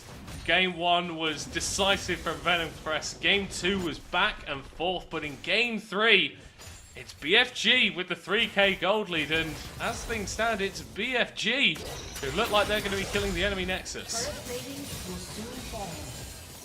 3,000 gold in their advantage. Turret plate's about to go down, so you don't expect that 2 more are going to fall as the tentacle lands on this top side. Again, as soon as the spirit is taken, the Renekton just can't trade back. And now Fenzi on a ward. Yeah, another engage in the bottom side. Rusty Sniper cleansing away, but he's just going to be eviscerated by Fenzi. The Ahri tanking the tower, dashing away, and it's 1 more here for Chrisberg. Now, worth noting, Urban did fall on the top side. There was a counterplay this time for Venom Crest. Looks like Urban was trying to steal away the Herald as well, trying to make too many plays on too many sides of the map, a little bit of an overstep. And the shutdown does go the way of Painful, which is going to be gratefully received as he's had definitely a tricky game so far with the 5 deaths. But for the counterpoint, there's a further counterpoint as Chrisberg's able to take the bot lane tower, and his Kai'Sa is 2,000 gold ahead of her lane opponent, very quickly accelerating towards that second item Quintus. We'll talk about disgusting champions when they're ahead. Kai'Sa definitely on the board for one of the ones you don't want to be seeing on your screen. That call painfully close for Rusty Sniper as well, off the back of that final dive that we saw come through. Kraken Slayer finished, so trying to cut through the Leona, through the Alawi. Not impossible. Oh, this is an attempt at a 2v1 here. Bucci trying to bait out the ultimate and force Bran Molvik to waste his cooldowns, but I don't think they're a waste of cooldowns when they take the enemy top lane at 30% HP. Chrisberg going for the 1v1. He can't be losing! He throws himself directly into the enchanted crystal arrow. How the hell has Rusty Sniper got a kill there? There is no good reason and no good answer for Rusty Sniper winning there. Bucci trying to make it even better for Venom Crest on the top side. No ultimate on the Alawi, no health bar either. Venom Crest refusing to go down. How do they do it? Whenever The chips are down, the cards aren't falling their way. Seemingly they find an angle back, and Rusty Sniper, again, I can't emphasize how little that should happen. Down 5 kills it was at that point, nearly a fully completed item versus the Kaiser, but finding a 1v1 there is nothing short of incredible. Bitflex Gaming, they were looking for a push on that mid lane tower. They weren't quite able to get it as Bucci evens up the overall tower taken department.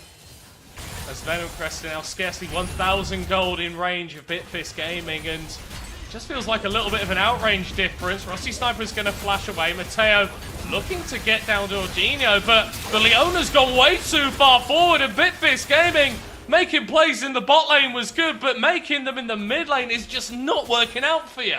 And it is this range that the Ashe has over the Kaiser. I wasn't expecting it to be so prevalent as we've gotten later into this game, but volley into the auto chase down. Rusty Sniper has been spacing very appropriately. Need to see Chrisberg leverage his teammates, leverage that CC that they can put down. As the Herald gets summoned in the mid lane, they're looking for this tier 1. Benzi going aggressive, immediately has the dash on out of there as Urban is going to get tapped by the Stolen Leona roll, and there goes Benzi as well! Yeah, I'm really sorry. Unfortunately, Bitflex, you are going up against the NLC champions. Venom Crest showing their quality.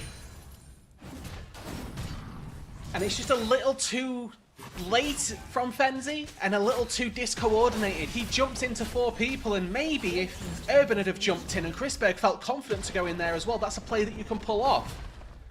But the synchronicity not present. Fenzi jumps in, gets knocked up instantly. Credit to Oleg for that, because he knows he's the one. With the snap CC, the Cyclone can knock the Ahri up in an instant, and then you can lay a Braum passive. Then you can get the rest of the CC down. But Oleg spots that, catches the Ahri out, and they're able to take them down. Urban gets caught in the crossfire of a stolen Leona ulti, and Venom Crest from a position where, maybe even 2 minutes ago, we were saying they're going to probably have to draft for a Game 4. They found themselves right back in that driver's seat. I mean, you just take a look at the AD carries right now. Rusty Sniper was 2,000 gold down, but off the back of that interesting play from Chrisberg in the mid lane, and then the fights the towers take, and Rusty Sniper is right back in it as Stolen Ilawi is going to be used by Painful in the top lane in just a moment.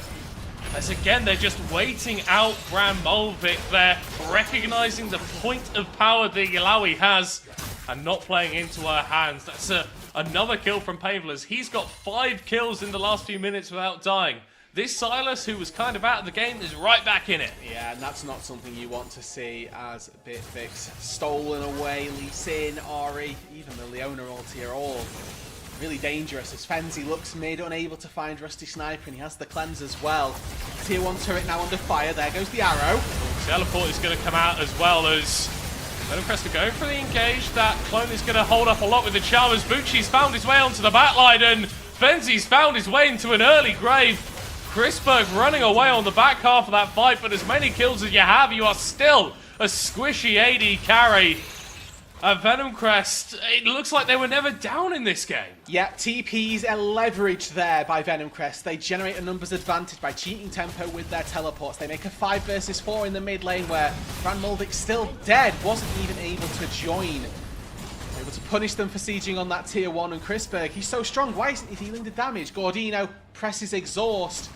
Nothing that a Kaiser can do in that situation, despite the best efforts of a flash, a cleanse, and ulti. Chrisberg still falls and isn't able to get anything for it.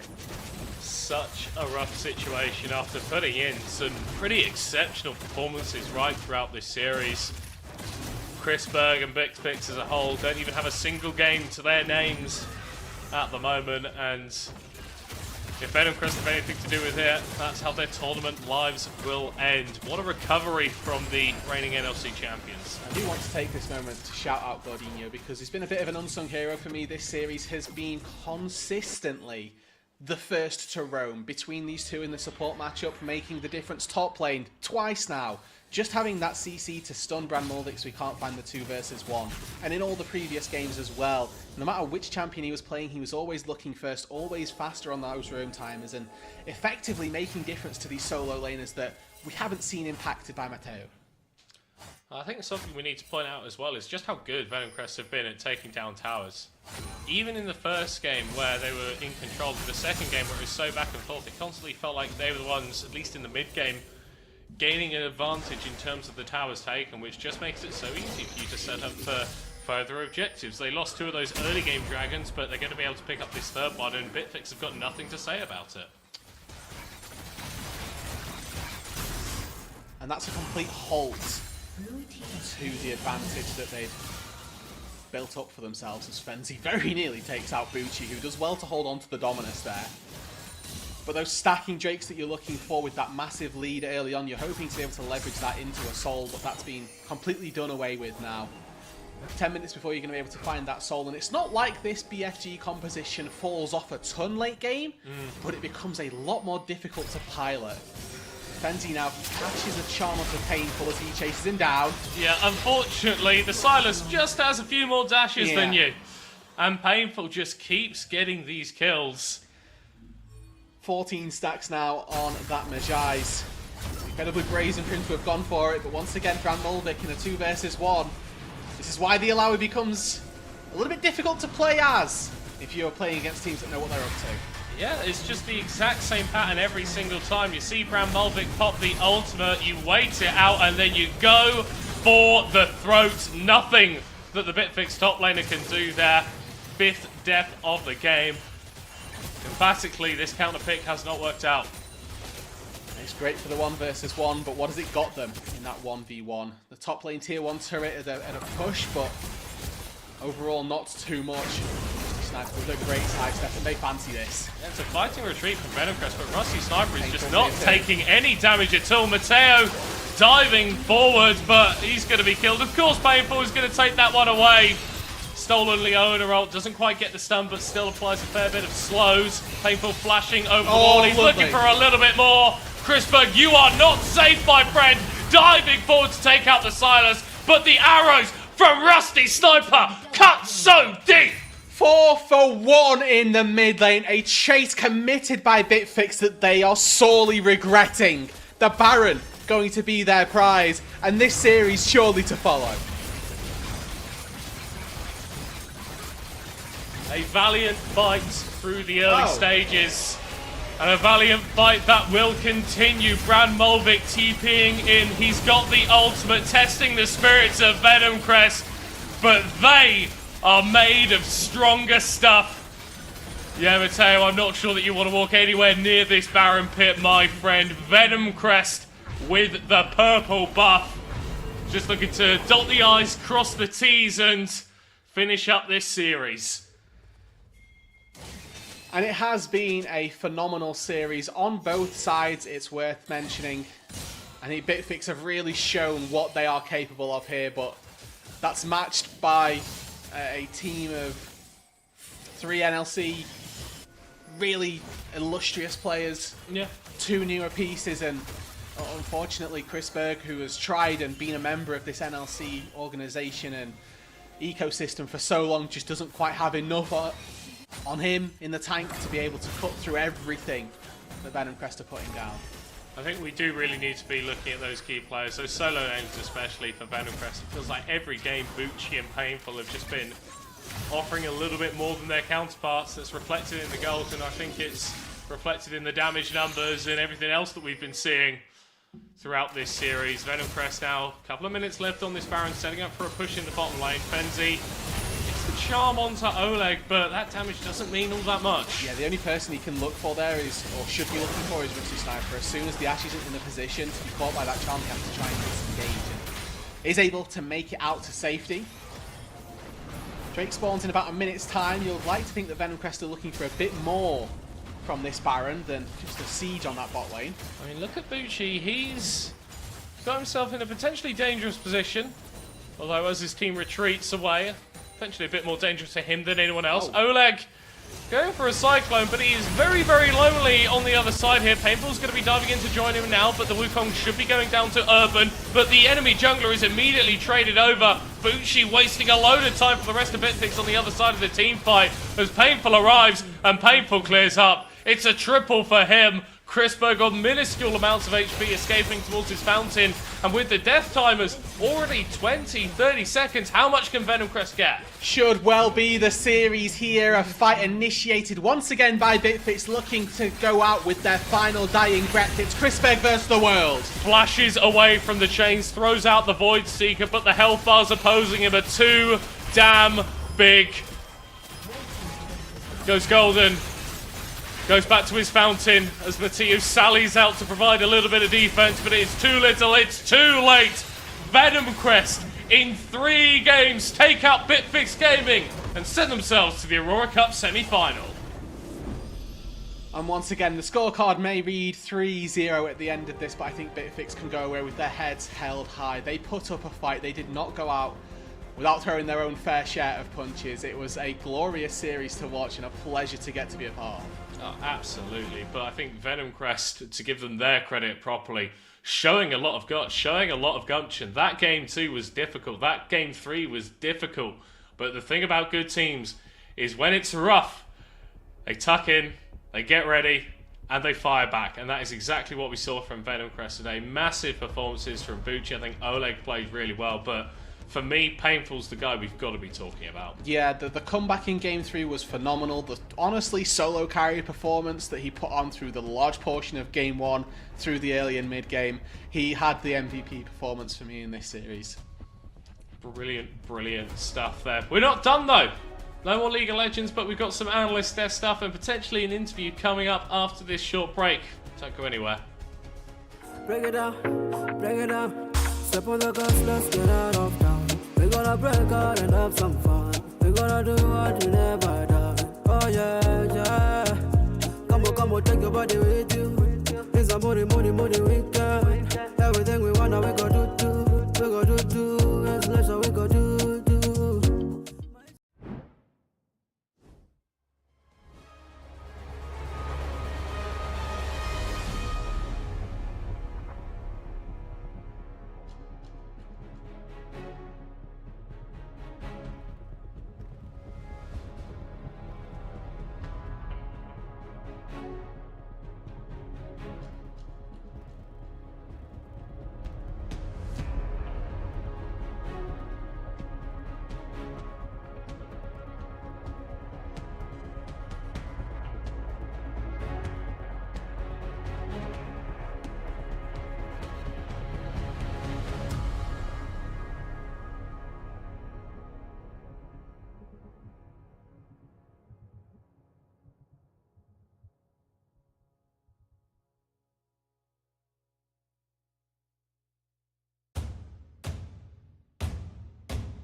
Welcome back, and it's a blessing. We straight up jump into the interview with Ruben. Welcome to the interview. How are you doing? Pleasure to meet you. I love the panda, by the way. Thank you. Welcome to the NLC. That was a statement coming from you folks. You were able to dish out punches non-stop. You faced Venom Crest. You put on an amazing show. How was it like playing this sort of League of Legends, like non-stop fighting, 100% no breathing? I mean, I think we play like this because we don't really scrim a lot, so we just try to fight.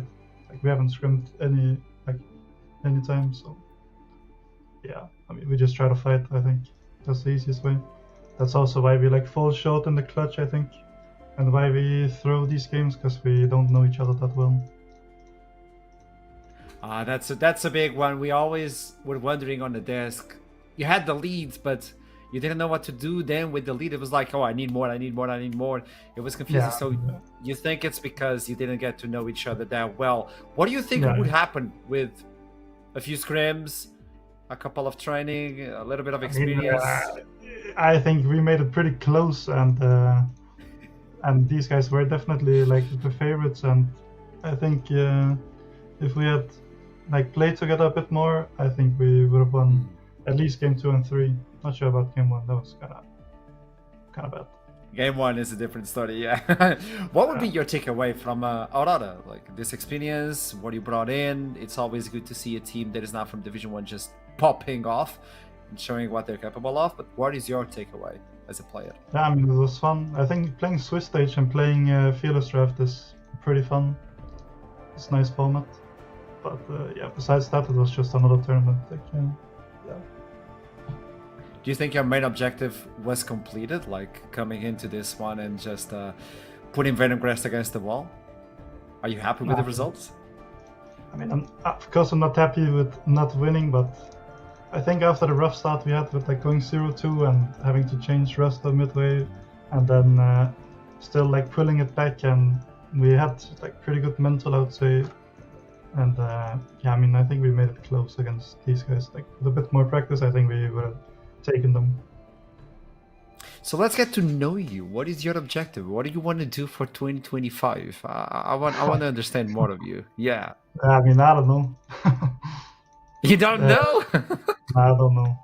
Not sure what my plan is with the league. So yeah. You're just cruising. I'm playing the Norwegian league at the moment and finishing that up, and then we'll just see what happens, I guess. Maybe NLC 1? Yeah, I mean, probably not. Probably Interesting, good one. Interesting. Let's see what happens for 2025. Thank you so much for showing up and for bringing so much, brawling into this one. It was really lovely to watch these games. So keep fighting non-stop, man. Just push through. Yes, sir. Will do. Thank you for the interview. I'll see you soon, man. Thank you for showing up. There you go. That was a humble guy.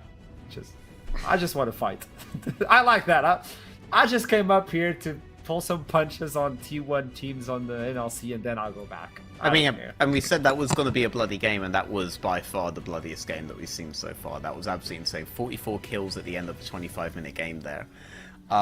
Definitely did not go quietly. The Alawi started to pick up kills when you'd expect an Alawi to pick up kills, but there were dives, there were skirmishes. The kind of team fights, I don't know if they were team fights or just like rolling conveyor belts of death feeding into each other over and over again.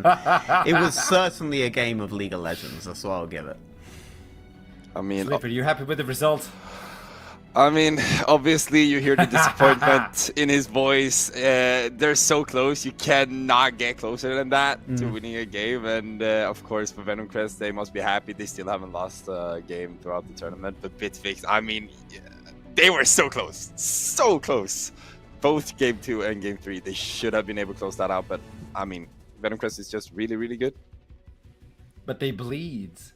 That they can bleed. That is a good takeaway. Yesterday we got from Ready that they can bleed a lot. They can lose an arm.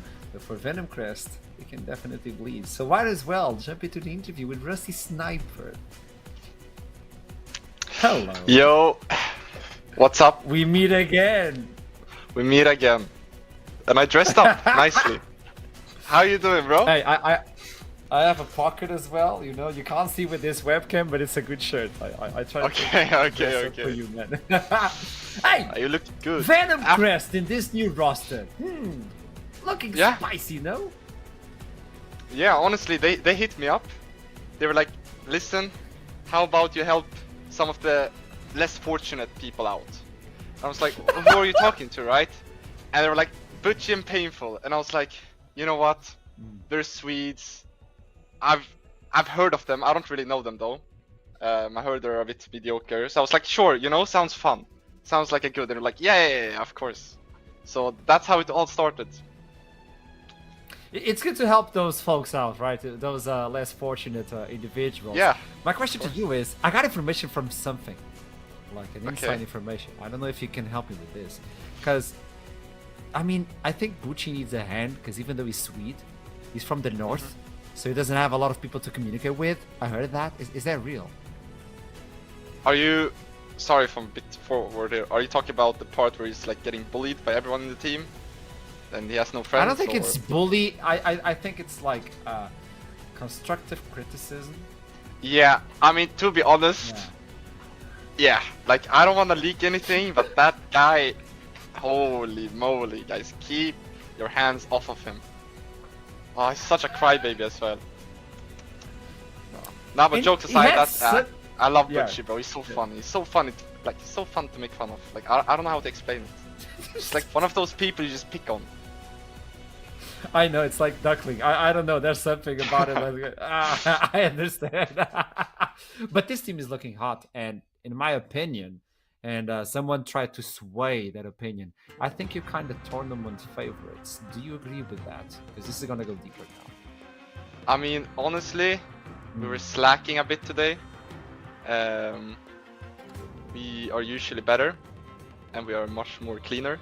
A lot of fist fighting today, a lot of things not going our way. For example, that Kaiser got a quadra kill. It was a disaster, you know. But I think we're the best team, honestly. There's a lot of things we haven't shown. There's a lot of things we do show, and we're quite unpredictable. Like one BO3 you see us like prioritizing Kalista or something, and the other we just don't pick it at all. You know, it's a lot of question marks when it comes to playing against us. I feel like, so I feel like we're a bit annoying. You know, so I think that's a good thing as well. You're kind of tournament favorites, as we highlighted, but then you're fighting versus Ruddy, and they have such big names. They played yesterday, but they have such big names. If imagine there's a crystal ball in front of you, Rusty Sniper. Can you predict the future? I want to know more. Imagine I'm the making problem is predictions. Butchie, honestly. Like I've had people talk to me. They're like, "Are you gonna 3-1? Are you gonna 3-0? I need this for." I'm not allowed to say what, but reasons. And I'm reasons. yeah. And I'm telling them, listen, I can't tell if it's gonna be a 3-0 or 3-1. We have Butchie top lane. Like he might lock in Silas, and there's not much we can do about it. Or he might go Rise, you know, or some of his pocket picks. And he's too heavy on those champs. So it's a bit hard to say, like, if we're gonna 3-0 or 3-1, but we'll definitely win against Ruddy. Let's be honest, like, what's the sniper? Superstar. No, so you're gonna win. So if you could, I need two names. I think you already picked one for your team. If there's someone that is gonna drag a team down, who's it gonna be on each team? I want to know one from you guys and one from Ruddy. To drag us down, that's a hard one. It could be anyone in like my team, honestly, literally anyone. Even I think you? Gordon has. Yeah, did you see me second game? Like, what was I doing in that bot bush level 4? That was just complete fault. I honestly got like how do I say this? I got threatened by 3 of my teammates after that play. So let's hope nothing bad happens tonight. And other teams, I don't know. We can say.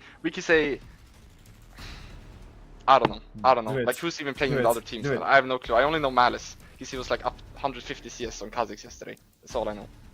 I would say Highbridge. So that's the only I would say name. Highbridge would be solo losing, but you know he already did that. But yeah, I don't know.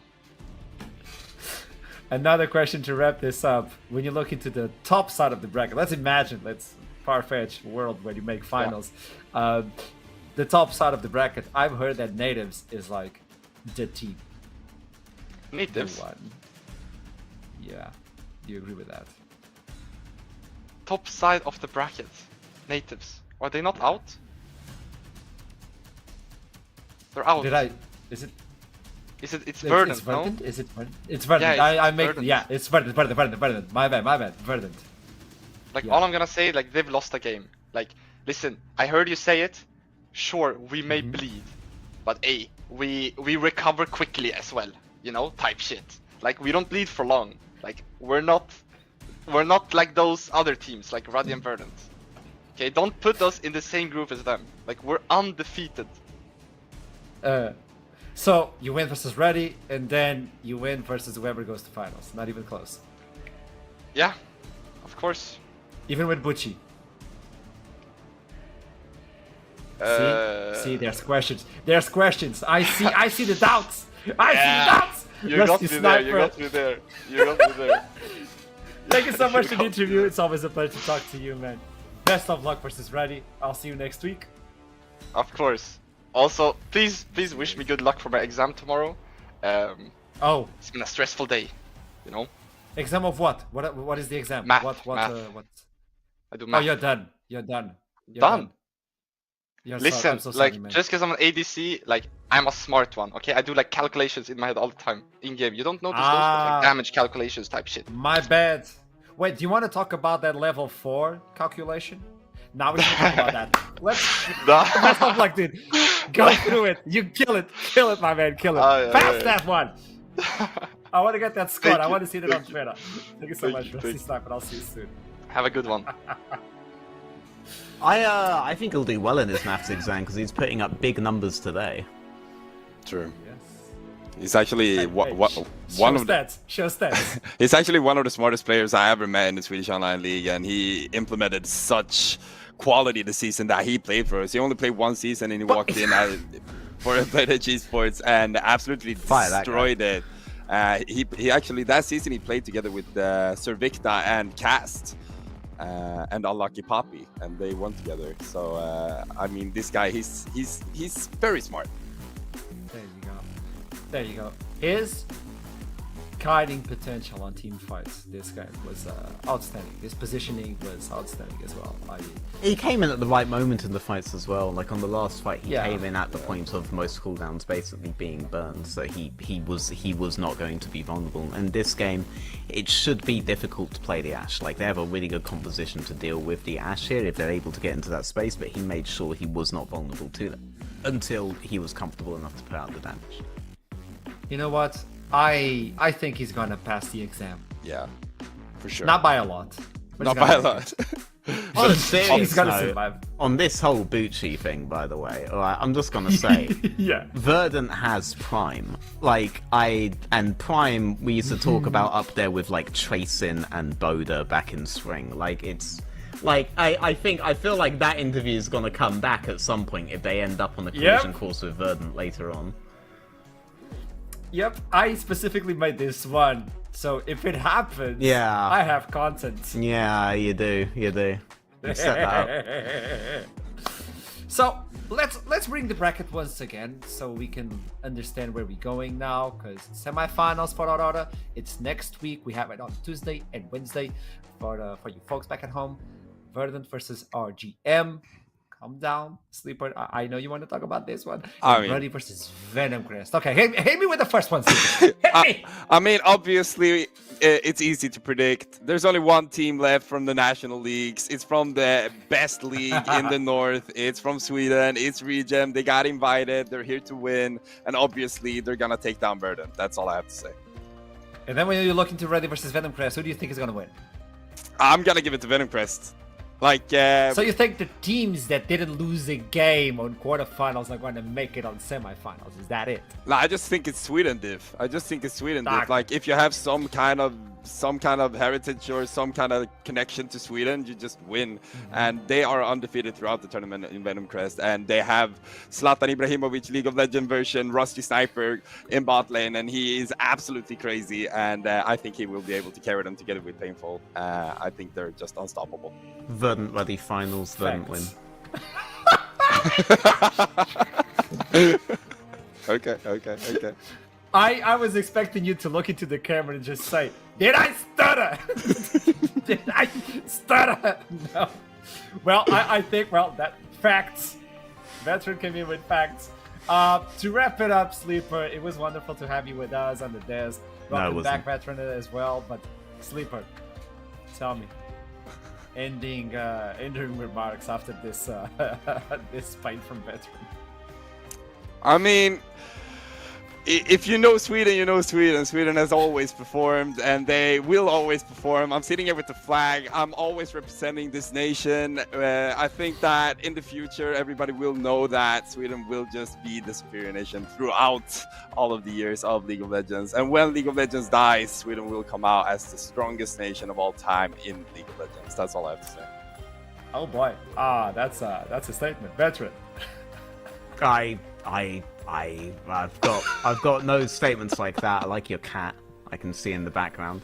I mean, today's games were the exact level of violence I would expect from a winter off-season, alright? This was a mature-rated stream with some pretty incredible stuff happening at every point. It was messy, right? Was there a lot to analyze cerebrally? No. Were both teams aware that they might not be all there? I mean, yeah, they were aware, but which means you don't have as many brain cells to lose as other teams, so why not just punch each other in the face until the end of the game, you know? And I liked it. I think it was an enjoyable series, but I don't think that the characters of this series are the characters of the teams that are going to be able to take on the teams that do have their brain on, right? Sure, Ruddy might be having arguments, but they're having an argument. You know, I don't think these guys were today. I didn't see the kind of thing I'd need to see for them to be able to take on Ruddy consistently, so I think Ruddy have a pretty clear route to the finals now. And again, I still think Verdant just win the tournament. I think they're clear favourites, but I can tell I'm in the minority at this point on that. I like might be it. the only one don't saying change. It, but yeah. Don't change. I think it's really obvious. I think you guys just didn't notice it was Orbit Anonymous. Did I stutter? Did I? I think you literally just didn't check Wikipedia. I don't know. It's not obvious. I mean, Sweden. Tell me. Yeah. I mean, Sweden invented the seatbelt. Sweden invented the hövding that protects your head. It doesn't really matter if you keep punching them in the face because we always have the resources we need to protect our head from damage. And that's what we're going to do in these playoffs. And we're going to win. Wow, smells like Sweden's full of bitch, to be honest. Let's agree to disagree with that one. Sleeper, final question for you, and then I'll wrap up the show. I just want your opinion on this. This is for me, you know, and for the entire production. I think all the casters are going to thank you for this. Mm-hmm. Denmark versus Sweden. Really? I just want to know. I mean, how much land does Denmark have? And how many? Did you know that Denmark and Sweden are the countries in the world, I think, that has the most battle in between them? Wait, Denmark has Greenland? Yeah, but Greenland. Can you live in Greenland? They have a ton of land. You exhaust how much land? There's like Denmark 5 people. Has so much land. What have I done? There's like 5 people in Greenland. Kingdom. Thank you. Thank you so much for watching. I know my empire. It was lovely to have you with us. So then I'll see you guys got. I'll see you Tuesday. You got goodbye. Until then, keep climbing. You did not keep climbing, bro. What do Get you it know? on.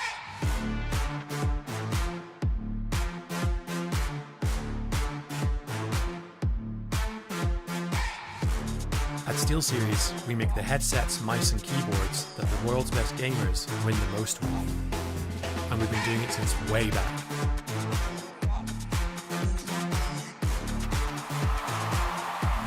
It's up to you how far you go, but whatever you do, go for glory.